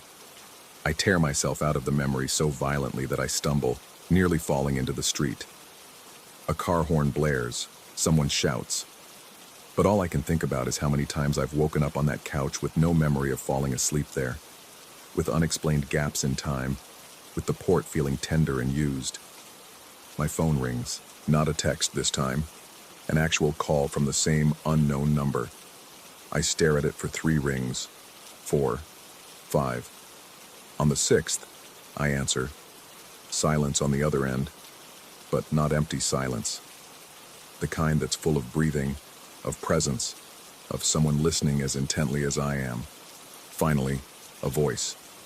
Gender ambiguous, modulated through some kind of filter that makes it sound both far away and intimately close. You've been living in dead time, moments that don't belong to you, experiences harvested from people who can't use them anymore. Do you understand what that means? Do you understand what you've become? Who are you? My voice sounds foreign, too high, too desperate. I'm a collector of memories, of experiences, of the final moments when everything becomes clear. I've curated thousands of hours, tens of thousands. The best moments, the most intense, the ones that burn brightest right before everything goes dark. The voice pauses and I can hear something in the background, a rhythmic sound that might be footsteps. But you have something of mine, something precious, and I want it back. I don't have anything. File 247, the park bench, the autumn afternoon. That's not your memory. It's one of my favorites, actually. Took me years to acquire the source material, to edit it just right. And somehow, through some glitch or error or act of incredible bad luck, it ended up in your implant, mixed in with all the other recycled data I've been feeding you. The footsteps in the background are getting louder, closer. I spin around, scanning the street, trying to identify which of the watchers is on the phone, but they've all disappeared. The perimeter has collapsed, or I'm imagining it, or they were never there at all. I'm going to get it back, the voice continues, calm, patient, the tone of someone discussing the weather. I'm going to extract every memory I've gifted you, and in return, I'm going to give you something new, something no one else has experienced. The memory of right now, of this conversation, of the exact moment when you realize there's nowhere left to run. Won't that be nice? A complete set. Before and after. The full experience. The line goes dead. I'm running before I consciously decide to move. Feet pounding pavement, breath coming in ragged gasps. The city blurs around me, familiar landmarks becoming strange, the late afternoon light taking on a sickly quality that makes everything look jaundiced and diseased. My implant fires randomly, overlaying past moments on present ones, until I can't tell if I'm running down this street or that one, if it's now or 3 months ago or some impossible collision of both. A hand grabs my arm, spins me around. It's Elliot from the clinic, but his face is wrong, the features subtly rearranged, like someone doing a bad impression of him. He's saying something urgent, but the words are delayed, arriving half a second after his lips move. I wrench away, keep running, and the city becomes a maze of overlapping realities. The park bench from File 247 appears in the middle of an intersection. The industrial space from the scent memory materializes around me for just a moment. Concrete and fluorescent lights superimposed over storefronts and street signs. I end up in an alley, pressed against cold brick, trying to remember how to breathe normally. The port behind my ear is burning now, hot enough that I'm sure it must be leaving marks, cooking the surrounding skin. I reach back to touch it and my fingers come away wet. Not blood. Something else. Clear fluid that catches the light oddly, like oil or tears, or something that exists in the space between physical and digital. My phone buzzes one final time. Not a call or text, but a calendar notification. An appointment I don't remember scheduling. Memory extraction. Tonight. Location TBD. And that's when I see them. At the mouth of the alley, backlit by the setting sun, 3 figures standing perfectly still. The one in the middle is wearing purple, that same impossible purple jacket from the corrupted memory. As I watch, they begin to walk toward me in perfect synchronization, each step measured and identical. I have nowhere left to go. The alley dead ends behind me, brick wall solid and real and offering no escape. My implant activates again, showing me this moment from their perspective, from all 3 perspectives simultaneously. I see myself through their eyes, small and trapped and afraid, and I understand with sudden terrible clarity that this is what I've been watching all along. Every corrupted memory, every distorted file, every moment that felt wrong. They were all rehearsals, preparations, different angles of the same inevitable scene. The figures are close now, close enough that I can see their faces cycling through different features, trying on various expressions like masks, close enough that I can smell that chemical scent, plastic and meat and earth, close enough to reach out and touch the port behind my ear with their gloved hands. One of them speaks, the voice unfiltered now, raw and hungry. Thank you for keeping these safe. We're going to take such good care of them, and you'll get to see everything, from every angle, forever. The port connects with a click that echoes inside my skull. The extraction begins. My memories start to flow outward, draining like water from a broken vessel, and in their place comes something else. The full archive. Every moment they've collected, every final experience, every perspective from every harvested consciousness, flooding into me in a torrent I cannot stop. I feel myself fragmenting, splitting into countless viewpoints, countless moments of terror and confusion, and the desperate animal need to escape that never finds resolution. The alley becomes 1,000 different places. The figures become 1,000 different collectors. I become 1,000 different versions of prey, all experiencing the same ending in infinite variation. And through it all, one thought remains coherent, holding on with desperate strength as everything else dissolves. I don't know if I'm experiencing this now, or if this is just another memory, another file, another moment someone decided to save and share and sell to whoever wanted to feel the special intimacy of watching someone break. I don't know if I'm still in my apartment, remote in hand, lost in another playback session, imagining threats and chases and purple-jacketed figures because my brain is finally eating itself from the inside out. I don't know if Elliot was real, or if the clinic exists, or if I'm writing this or remembering writing this or reading a memory of someone else writing this while thinking they were me. The extraction continues, or starts, or has been happening forever. The figures remain, or vanish, or were never there at all. The alley stays solid around me, or dissolves into the 1,000 other places I've been or will be, or never was.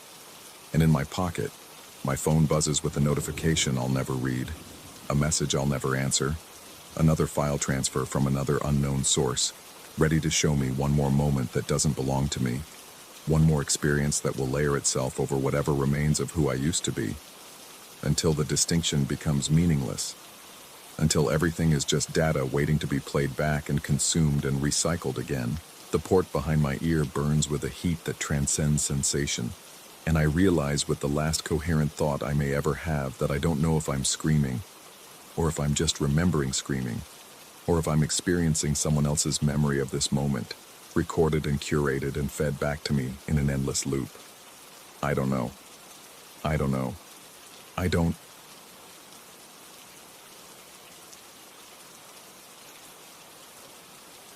The humming started 3 weeks before the first wave. I remember because I was in the observatory when Dr. Chen first isolated it. A low-frequency pulse buried beneath layers of cosmic static. At first, we thought it was equipment malfunction, some feedback loop in our aging receivers. But the pattern was too clean, too deliberate. Mathematics doesn't lie, and what we were hearing was unmistakably mathematical, a sequence. Prime numbers ascending, then descending, then something else entirely. Something that looked like a countdown. The research facility sat perched on the edge of Lake Superior, close enough that on quiet nights you could hear the water lapping against the rocks below. I'd worked there for 6 years, cataloging radio signals from deep space, searching for patterns in the noise. This was the first time the noise had searched back. Chen spent 72 hours without sleep trying to decode the full sequence. I brought him coffee that he didn't drink and food that congealed on paper plates while he scribbled equations across 3 whiteboards. His hands shook when he finally showed me what he'd found.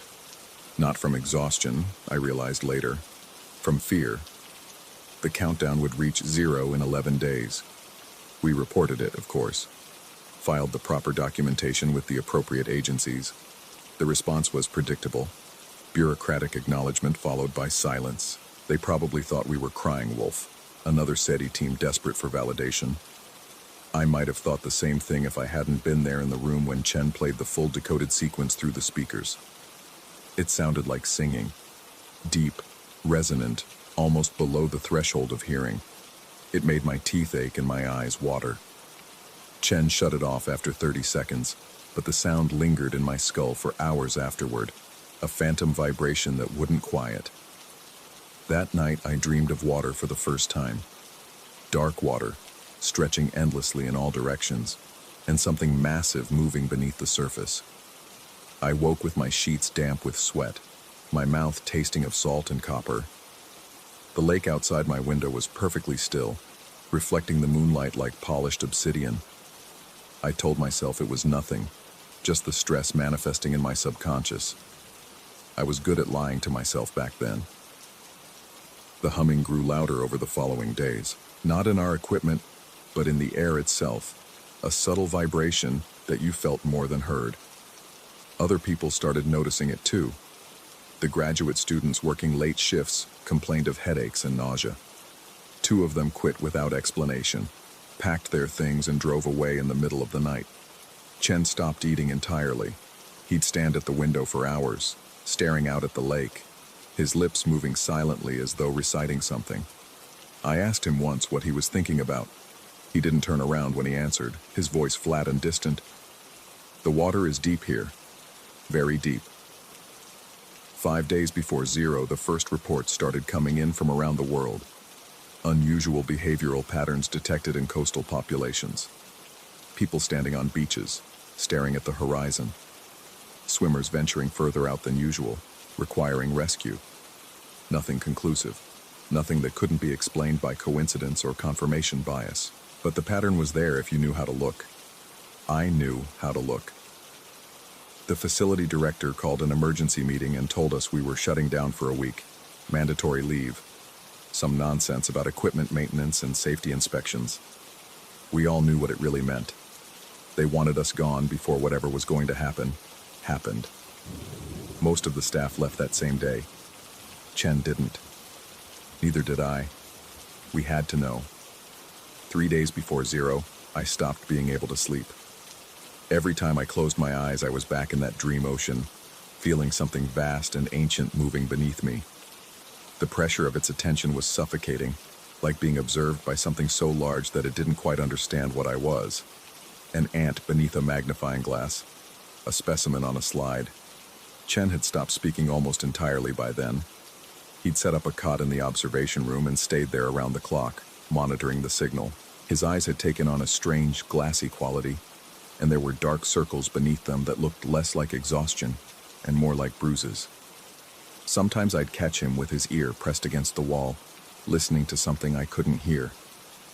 The night before 0, I found him standing at the edge of the facility's boat dock, his feet inches from the water.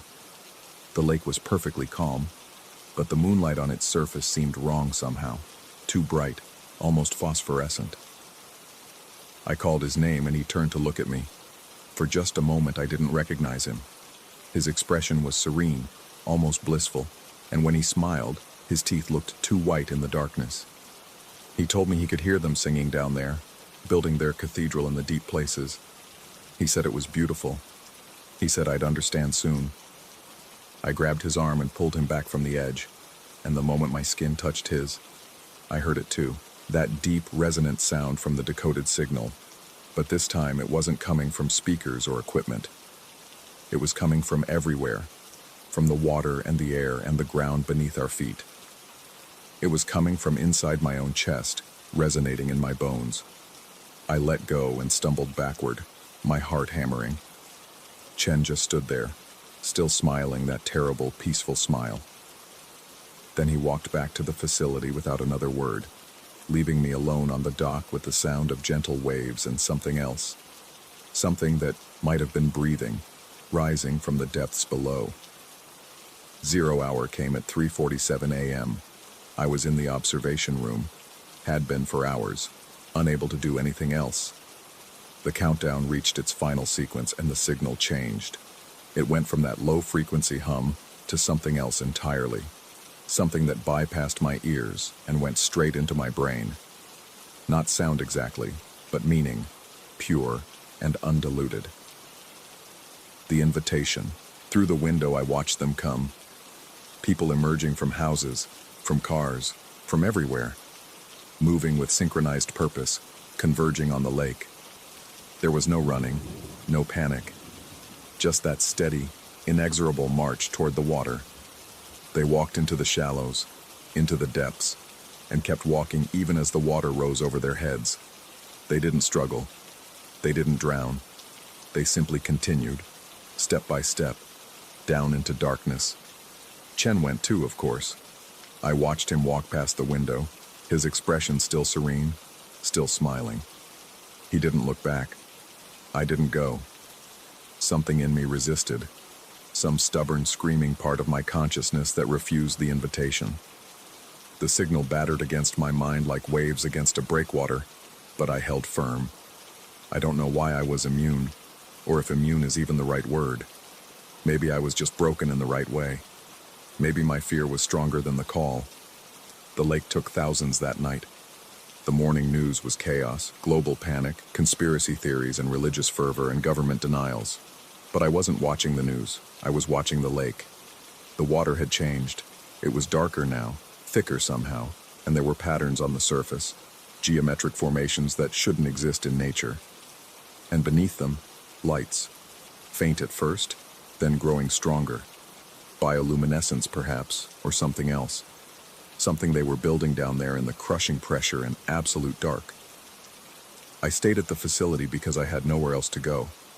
The world was fracturing, people arguing about whether it was mass hysteria or religious rapture or aliens or biological warfare. Nobody wanted to hear about radio signals from deep space or mathematical sequences that predicted human behavior. That was too strange, too inexplicable. But I knew. And in the following days, I began to understand more. The ones who'd gone into the water, they weren't dead. I could feel them sometimes, at the edge of my perception, a presence vast and distributed, like a colony organism or a neural network. Thousands of minds, maybe millions by now, all connected, all working towards something, building something. Chen was down there. I knew this with absolute certainty. Part of him was still Chen, but part of him was also something larger, something that had existed long before humans looked up at the stars and wondered if they were alone. Something that had been waiting in the dark waters of the universe, patient and eternal, for exactly the right frequency to carry its signal home. I started having the dreams again, more vivid now, more detailed. I could see what they were building. Impossible architecture, non-Euclidean geometry that hurt to look at, structures that existed in more dimensions than my mind could process. A cathedral, Chen had called it. But it was more than that. It was a gateway, a door opening onto something vast and terrible and beautiful all at once. 3 weeks after the first wave, the signal began again. The same pattern, the same sequence, but this time it was stronger. So much stronger. I could feel it in my fillings, in the metal frame of my bed, in the wiring behind the walls. The whole facility thrummed with it like a tuning fork struck by an invisible hand. And this time I knew I wouldn't be able to resist. Already I could feel my immunity crumbling, that stubborn core of resistance wearing thin under the relentless pressure of the signal. I found myself standing at windows, staring at the lake, watching those lights pulse beneath the surface in rhythm with something I could almost hear, almost understand. The countdown was shorter this time, 7 days instead of 11. They were accelerating, becoming more efficient, learning, or perhaps they'd always known, and the first wave had just been a test, a calibration of the signal to match human neurology. I tried to leave, got in my car, started driving inland, away from the lake, away from the ocean, toward the high deserts where water was scarce and the earth was dry. But every gas station I stopped at had a fountain. Every town had a reservoir. Water was everywhere, and with it, that insistent pull, that growing certainty that I was supposed to be somewhere else, somewhere deeper. On the 4th day of the second countdown, I turned the car around. I told myself it was to document what happened, to be a witness, to gather data that someone might find useful. But the truth was simpler and more terrible. I was curious. I wanted to see what they were building. I wanted to understand what had taken Chen and all the others. I wanted to know why the universe had sung to us from the darkness between stars, and what it wanted us to become. The facility was empty when I returned. Everyone else had been taken in the first wave or fled afterward. It was just me and the signal and the lake, dark and patient, waiting below. I'm writing this now, in the observation room, with the countdown at 18 hours and falling. The signal is so loud I can barely think. My hands shake as I type, and I have to keep stopping to wipe the tears from my eyes, though I don't know why I'm crying. Fear, maybe, or anticipation, or both. The lights beneath the lake are much brighter now, close to the surface, as though whatever they're building is nearly complete. Sometimes I think I can see shapes moving down there, human-shaped but wrong, adapted to the pressure and the darkness. Sometimes I think I can hear Chen's voice among the chorus, calling my name. Soon I'll walk down to the dock. Soon I'll step off the edge and feel the cold water close over my head. Soon I'll take that final step into the deep, and I'll join them, and I'll understand everything. Or maybe I won't. Maybe I'll just die like anyone who walks into a lake and doesn't come back up. Maybe this is all delusion, some mass psychosis triggered by infrasound or environmental toxins, or the simple, terrible loneliness of being human in an indifferent universe. I don't know anymore what's real. I don't know if the signal came from space or from somewhere deeper, from the dark places in our own minds that we've always been afraid to explore. I don't know if Chen and the others are transformed or simply gone, if they're building a cathedral or slowly decomposing on the lake floor, while I invent meaning to cope with their absence. All I know is that the countdown reaches 0 in 17 hours, and when it does, I'll be standing at the water's edge, waiting to see which truth drowns me. The signal is so beautiful now, like singing, like coming home. I wonder what we'll build together, down where the light doesn't reach.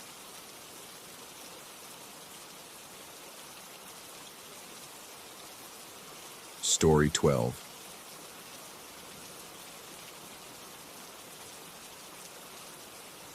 The first time I counted the doors on my floor, I reached 14. The second time, 17. By the third count, I'd stopped trusting my own arithmetic. I'd moved into the Ashford building 3 months ago, drawn by the reasonable rent and the proximity to my office downtown. The building manager, a gaunt man named Eli Thorne who wore the same gray cardigan regardless of the season, had mentioned nothing unusual during the tour. Just pointed out the amenities, elevator at the end of each corridor, garbage chute on every floor, laundry in the basement. Standard features for a 1970s apartment complex that had seen better decades. But there were the doors. My apartment was 7F, 7th floor, Unit F. Simple enough.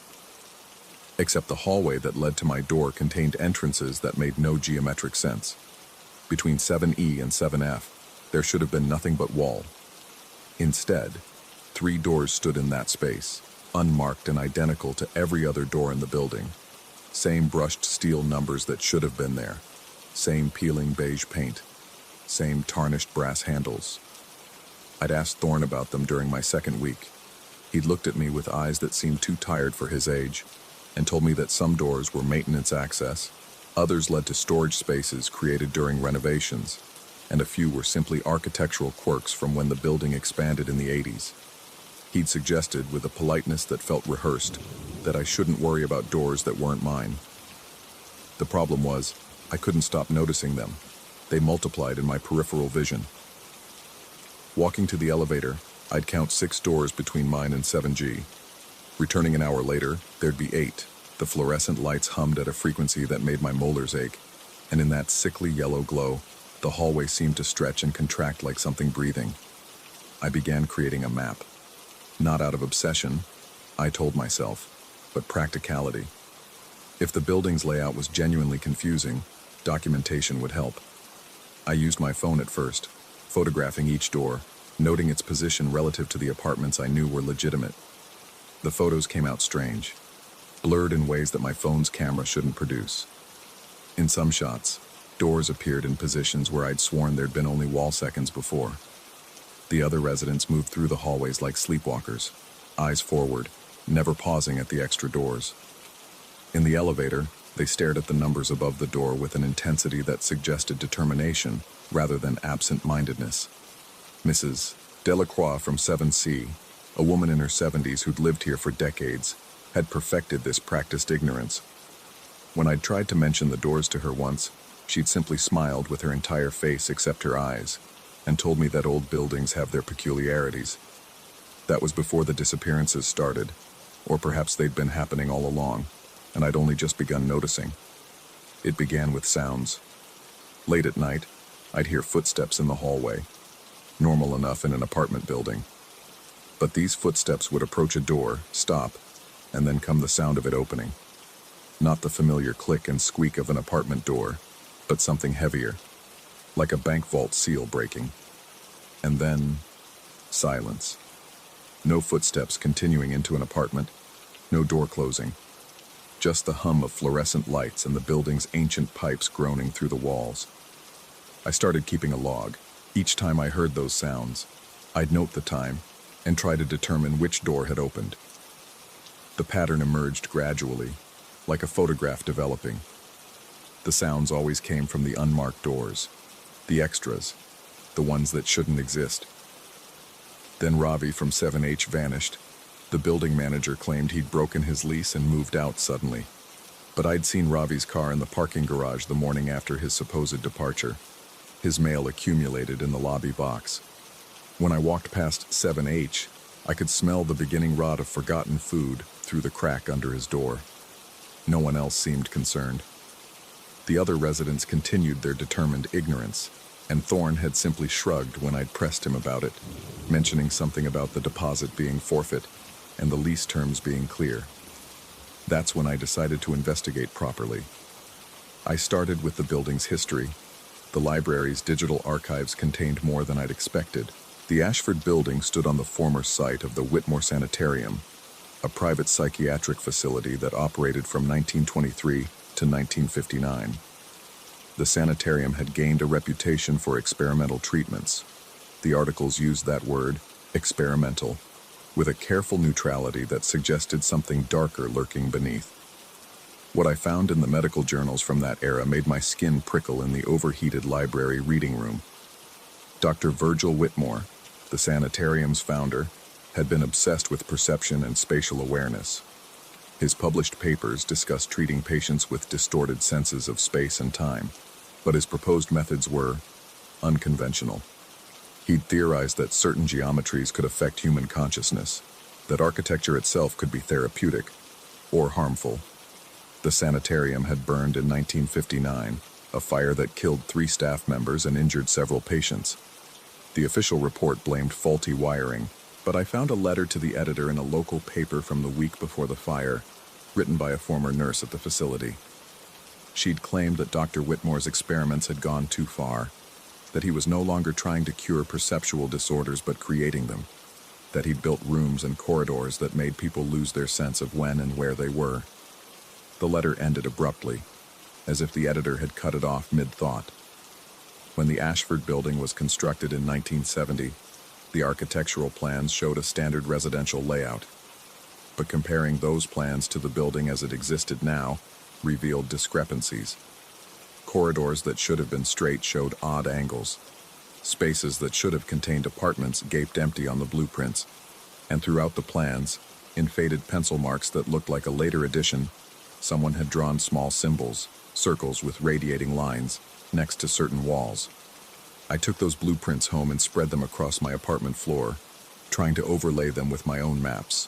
The symbols corresponded almost exactly with where I'd documented the extra doors.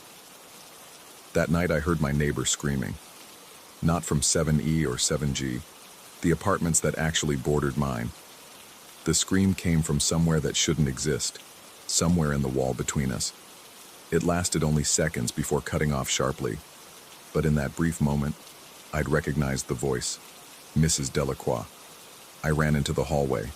The fluorescent lights were flickering, casting the corridor in strobe-like pulses of darkness and sickly light. 3 doors down from mine, one of the unmarked doors stood open. Not wide, just enough to reveal a sliver of darkness beyond. The air that drifted from that opening felt wrong. Cold in a way that had nothing to do with temperature. Cold like the absence of something vital. And beneath that coldness, a smell. Not decay exactly, but something close, like old paper and copper, and a sweetness that made my throat close. I should have closed it.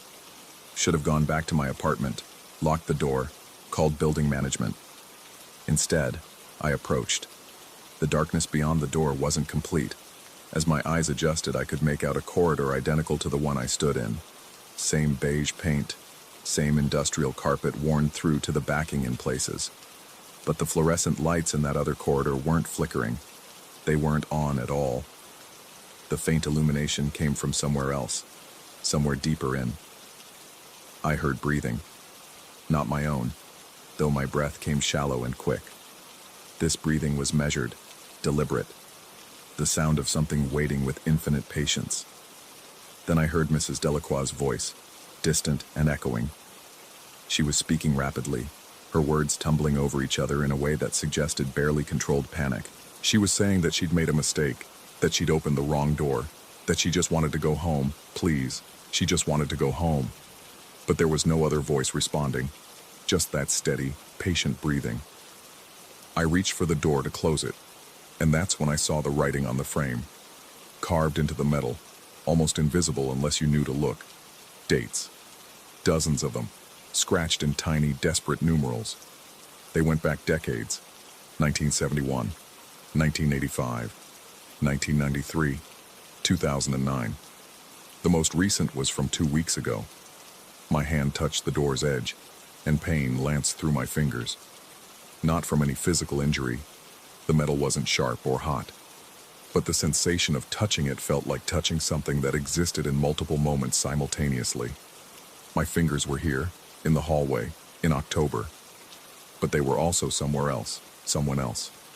I could feel other hands in the same space overlapping mine, some panicked and clawing, others limp and resigned. I yanked my hand back. The door swung shut on its own, the sound of its closing echoing down the hallway in both directions at once. Mrs. Delacroix's voice cut off mid-plea.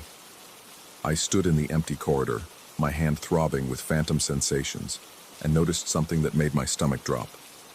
My apartment door, 7F, was no longer where it had been.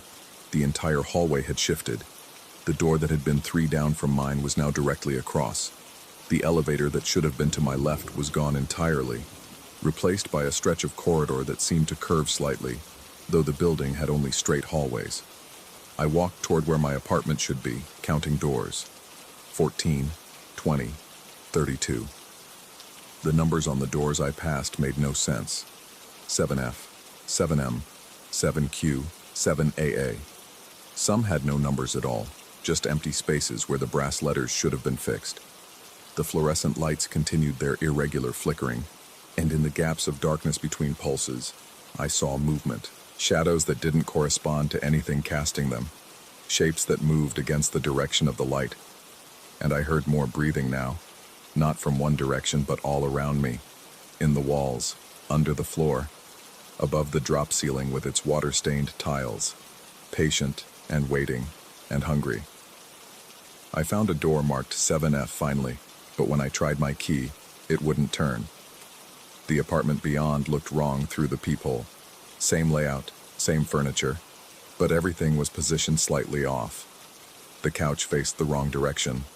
The bookshelf stood where the TV should be. And sitting in my chair, back to the door, was a figure I couldn't quite focus on. Every time I tried to look directly at it, my eyes slid away, finding purchase on anything else. I ran. The hallway stretched before me, doors multiplying on either side. I passed residents I recognized. Mr. Kowalski from 7B, the young couple from 7J. But they stood motionless in their doorways, watching me with expressions that suggested they were trying to remember something important. Trying to remember me, perhaps. Or trying to remember what they themselves had once been. The elevator appeared suddenly, its doors opening with a cheerful ding that felt obscene in the oppressive silence. I lunged inside, jabbing the button for the lobby. The doors closed with agonizing slowness, and in that narrowing gap, I saw Thorne standing at the far end of the hallway. He raised one hand in a gesture that might have been a wave or a warning, his expression that same practiced neutrality he'd worn during my tour. The elevator descended. The numbers above the door counted down normally at first, 7, 6, 5, but then began skipping, 4, 2, 1, 5. The car jerked and shuddered. Through the crack at the bottom of the door, I could see the elevator shaft walls sliding past. But they weren't concrete and metal. They were covered in markings, the same circular symbols with radiating lines I'd seen on the blueprints, carved and painted and scratched into every surface. Some looked fresh. Others had weathered to near invisibility. The elevator stopped with a violent lurch that threw me against the back wall. The doors opened onto a corridor I didn't recognize. Not the lobby. Not any floor I'd been on before. The carpet here was pristine, the walls recently painted. Modern LED lights provided steady, shadowless illumination. A sign on the wall read, Whitmore Sanitarium, Ward 7. I could smell antiseptic and something burning. Somewhere in the distance, someone was conducting an experiment. I could hear Dr. Whitmore's voice. I knew it was his somehow, knew it with absolute certainty, explaining something to his colleagues about perception and geometry, and the thin places where time folded back on itself. The elevator doors began to close. I threw myself between them, felt them impact my shoulders, and tumbled out into the corridor. The doors sealed shut behind me, and the elevator descended further, or ascended, or moved in some direction my mind couldn't properly categorize. I ran down the pristine hallway, past rooms with windows that showed patients inside. They were all standing, all facing the doors, all with that same expression of trying to remember something crucial. In one room, I saw a face I recognized. Ravi, but decades younger, dressed in clothes from another era, staring out at me with empty eyes that held no recognition. The hallway ended at a heavy door marked, Private Dr. Whitmore. It stood ajar. Beyond it, I could hear that breathing again, patient and eternal. And beneath it, a voice. My voice. I was in there, beyond that door, and I was explaining to someone how the building worked, how the doors connected different moments, different instances of the same space, how something had learned to use those connections, moving through time like we move through rooms, hunting for those rare moments when someone opened the wrong door at the wrong time. I was explaining that I'd been trying to map it for decades, that every time I got close to understanding, I'd make a mistake, open the wrong door, and end up back at the beginning, sometimes months earlier, sometimes years. The building always brought me back eventually, drawn like a fish on a line. I was explaining that I couldn't remember my name anymore, or when I'd moved in, or what I'd done before this became my entire existence. I was explaining that I thought maybe I'd been one of Dr. Whitmore's patients once, or maybe one of his colleagues, or maybe I'd been born from the experiments themselves. a thing that only existed in the spaces between moments, in the cracks where time folded wrong.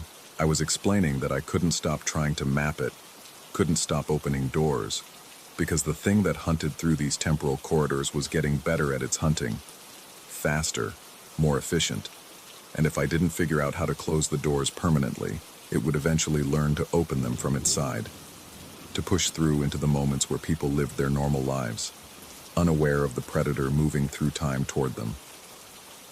I stood in the hallway outside Dr. Whitmore's office, listening to myself explain all of this in a voice flat with exhaustion and acceptance, and I understood that I'd had this revelation before, many times.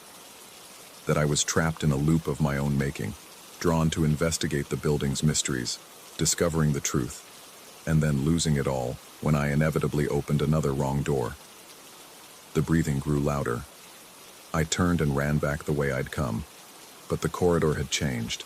The pristine walls were now covered in blueprints, thousands of them, taped and tacked and nailed to every surface, all showing the same building, all with those circular symbols marking the same locations, and on every blueprint, in handwriting I didn't want to recognize but did, notes had been scrawled in the margins, notes about the doors, about what moved through them, about how many times I'd tried and failed to stop it.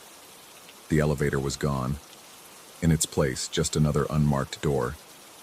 I could hear Mrs. Delacroix on the other side of it, still pleading to go home. I could hear Ravi, his voice younger but already resigned. I could hear dozens of others, all asking the same questions, all trapped in the same eternal moment of realizing their mistake. And I could hear myself among them, my voice joining that chorus, explaining again about the doors and the map and the thing that hunted through time. My apartment key was still in my hand. I looked at it, at the engraved 7F, and noticed for the first time that the edges were worn smooth.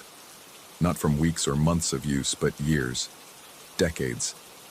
How long had I been carrying this key? How long had I been trying to find my apartment? The breathing was behind me now. I turned slowly, because what choice did I have? The hallway stretched in both directions, infinite and identical. Every door was unmarked. Every door was wrong. And standing at the far end, barely visible in the flickering lights, was something that might have been Dr. Whitmore once, or might have been all of his patients folded into a single shape, or might have been the building itself, given form and hunger. It didn't move toward me. It didn't need to. Time itself was moving, flowing like a current, and I was caught in it, drifting slowly backward, or forward, or in some direction that had no name, toward the moment when I would open the wrong door again, toward the beginning of the loop, toward the instant I'd first noticed there were too many doors on my floor. My phone buzzed in my pocket, a reminder I'd set weeks ago, or years ago, or in some other iteration of this moment. The screen showed a single note.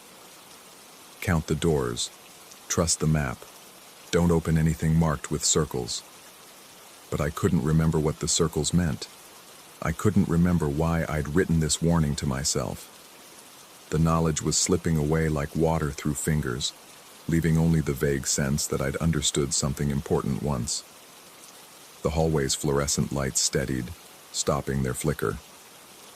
The building settled around me with the sound of old bones finding comfortable positions.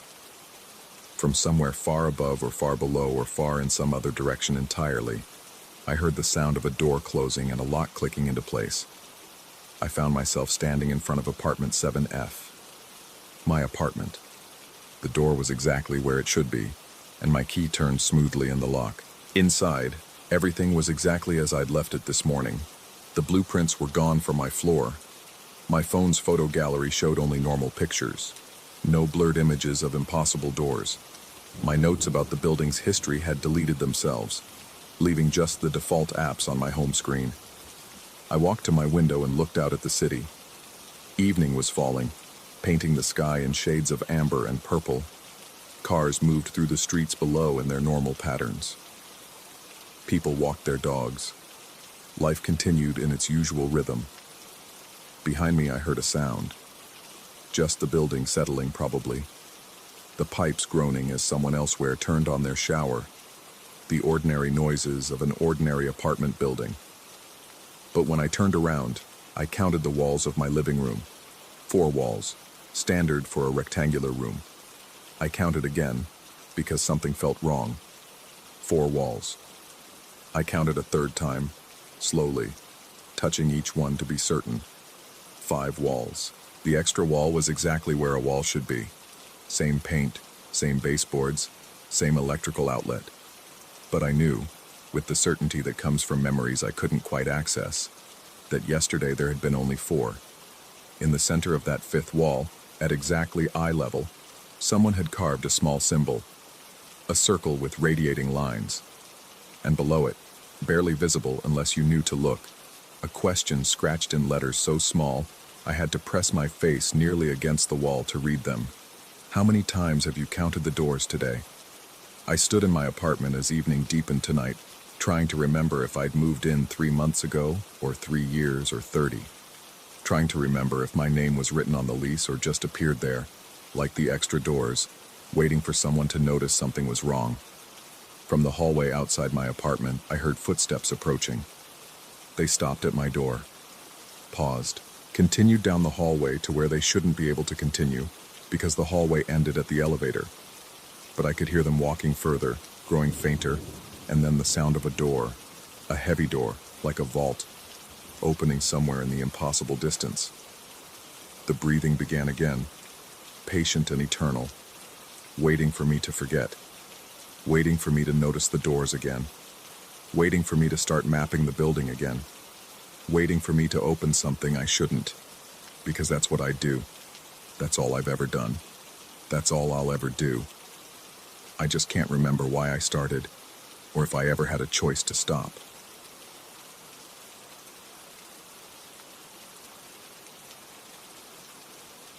Story 13.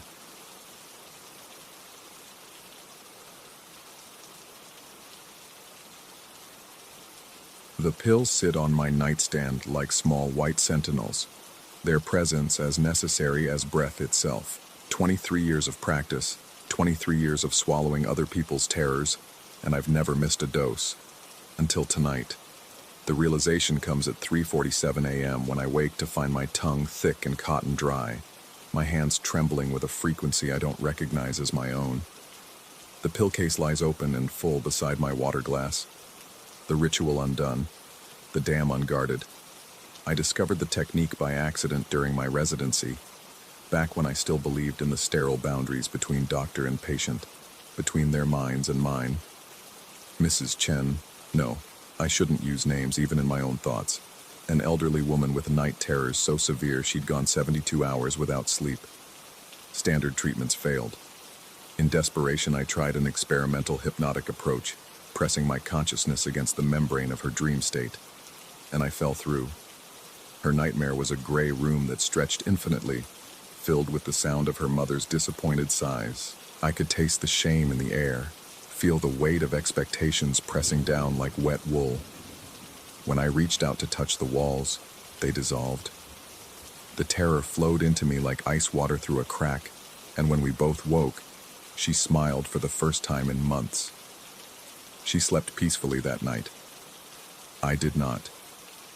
But I learned to manage it. The medication keeps them contained, pressed down into some deep cavity in my mind where they can't take form. The nightly ritual, the pills, the breathing exercises, the mantra I repeat in the dark, keeps the seal intact. 743 patients over the years, 743 nightmares living inside me like insects in amber, preserved and paralyzed. Now the walls are breathing. I press my palms against the bedroom drywall, needing to confirm it's solid, but the texture shifts under my fingers. Rough, then smooth, then wet. The shadows in the corners are too dark, possessing a density that light should penetrate but doesn't. Something moves within them, patient and watchful. The first one manifests near my closet door. It's a translucent thing, humanoid but wrong in its proportions, with limbs that bend at too many angles. I recognize it immediately, the embodiment of professional failure I absorbed from a surgeon 6 years ago. the fear of hands that destroy instead of heal. It doesn't approach, just stands there, its head cocked at an angle that suggests both curiosity and hunger. "You're not real," I say to the empty room, but my voice cracks on the last word. The thing's mouth, if it has one, might be smiling. I back toward the bedroom door, my hand finding the light switch. The overhead fixture flares to life, but it doesn't help. The shadows don't recede, they simply relocate, pooling in new corners, growing thicker. In the harsh light, I can see more of them now. A woman-shaped silhouette with eyes like empty wells, embodying the fear of abandonment I took from a man who'd lost everyone he loved. A creature of teeth and static, the manifestation of a teenager's social anxiety twisted into something predatory. They're all here. Every nightmare I've consumed, every terror I've swallowed and suppressed, taking form in the space between sleep and waking. The surgeon's fear moves first, its two long fingers reaching toward me. I bolt from the room, slamming the door behind me. But even as I do, I know it's futile. They're not contained by doors or walls. They're mine now, have always been mine, living in the architecture of my mind. They're just finally strong enough to build their own doors from the inside out. The hallway stretches longer than it should, the walls pulsing with the rhythm of breath or heartbeat. I can't tell which. The carpet under my bare feet feels wet, though when I look down, it's dry. The sensation persists anyway, cold moisture seeping between my toes with each step. In the kitchen, I try to think rationally. Withdrawal symptoms from missing the medication, hallucinations brought on by stress and exhaustion. But rationality feels thin here, like tissue paper held up against a hurricane. I can hear them moving through my apartment, footsteps that don't quite sound like feet, whispers in languages I absorbed, but never learned. A middle-aged banker's dread of poverty manifests as a shadow that consumes light, leaving gaps in reality where it touches. An artist's fear of creative death takes the form of hands that reach from walls, their fingers stained with ink that might be blood. A teacher's terror of being forgotten becomes a figure that flickers in and out of existence, never solid enough to fully see. They don't attack. That's almost worse. They simply exist, filling my space with their presence, their patient observation. They're waiting for something. The bathroom mirror shows my reflection, but delayed by half a heartbeat, my movements echoed a fraction too slowly. I splash cold water on my face, but the droplets that run down my cheeks feel warm, almost feverish. When I look up again, my reflection's eyes are black, pupils dilated to consume the iris entirely. I grip the sink's edge, porcelain cold and solid under my palms, the most real thing I've felt in hours. The medical training I spent decades accumulating tries to assert itself. This is a psychotic break, it insists. Discontinuation syndrome. You need to call for help, get to a hospital, re-establish the medication regimen. But I know better. I've been inside too many minds, touched too many nightmares. This isn't madness in the clinical sense. This is something I did to myself, one patient at a time, filling myself with horrors until the container finally cracked. The apartment's air grows thick, harder to breathe, as if the nightmares are displacing oxygen with their presence. I hear scratching from within the walls, not like mice or insects, but deliberate, purposeful. The sound of something trying to write a message in wood and drywall. My phone lies on the kitchen counter, screen dark. I could call someone, a colleague, emergency services, anyone. But what would I say? That the nightmares I've been collecting like other people collect stamps have finally achieved critical mass? That the fears I've been swallowing for 2 decades are staging a prison break through my perception of reality? Instead, I find myself walking to my study, guided by an instinct I don't fully understand. The room is exactly as I left it. Desk neat, files organized, the leather chair positioned precisely in front of my patient notes. But it feels different now, like a stage set rather than a workspace. The books on the shelves seem to lean inward, their spines pressing closer together, titles blurring into illegibility. In the corner stands something I haven't seen in waking life before, The amalgamation of every claustrophobic fear I've ever absorbed, a space that's somehow smaller on the outside than the inside, geometry folded wrong. Looking at it makes my eyes hurt, my brain struggling to process dimensions that shouldn't exist. The desk drawer opens at my touch, revealing my patient journal. 17 volumes over 23 years, each entry detailing the nightmares I've consumed, the fears I've made my own. My handwriting deteriorates through the volumes, starting neat and professional, ending in barely legible scrawls. The most recent entries are in a script I don't recognize, though I remember writing them. A sound behind me, not footsteps, but the suggestion of movement, the way air shifts around a presence. I don't turn around. I know what's there, all of them, every manifested terror, gathered like congregants in a church of horrors. They're not threatening me. They're waiting for me to understand. The medication didn't just suppress the nightmares. It kept them from integrating, from becoming part of the ecosystem of my mind. Now, unshackled and unmediated, they're doing what nightmares do. They're teaching me fear, my fear. Not borrowed or absorbed, but genuinely mine. The fear that I've been doing this for nothing, that each nightmare I consumed didn't actually help my patients, but simply transferred their suffering to me. The fear that I've been feeding something inside myself all these years, fattening it up on other people's terrors until it grew strong enough to manifest. The fear that there is no treatment, no cure, no ritual that will put them back in their cage. The fear that I've never been the therapist at all, but the patient. The room temperature drops, my breath forming clouds in the air. The nightmares press closer, their presence a weight on my skin. I understand what they want, what they've always wanted. They want acknowledgement. They want integration. They want to stop being separate things I've shoved down into darkness and become part of the whole. The only way forward is back. Back to sleep. Back to the source. Back to the place where I first learned to touch other people's dreams. If the nightmares have escaped into my waking world, then maybe I need to meet them in their territory, where they're strongest, where I'm weakest. The bedroom feels miles away, though it's just down the hall. Each step takes effort, like wading through syrup, through accumulated dread given physical form. The manifested fears follow, a procession of horrors at my back. The surgeon's failure walks beside the teacher's oblivion. The banker's poverty shadows the artist's death. They've waited so long for this, patient as monuments. My bed looks like an altar, sheets white as bones in the darkness. The pills remain on the nightstand, but I make no move toward them. They're the barrier, and the barrier is the problem. I lie down on sheets that feel both too soft and too rough, my heart hammering against my ribs like something trying to escape.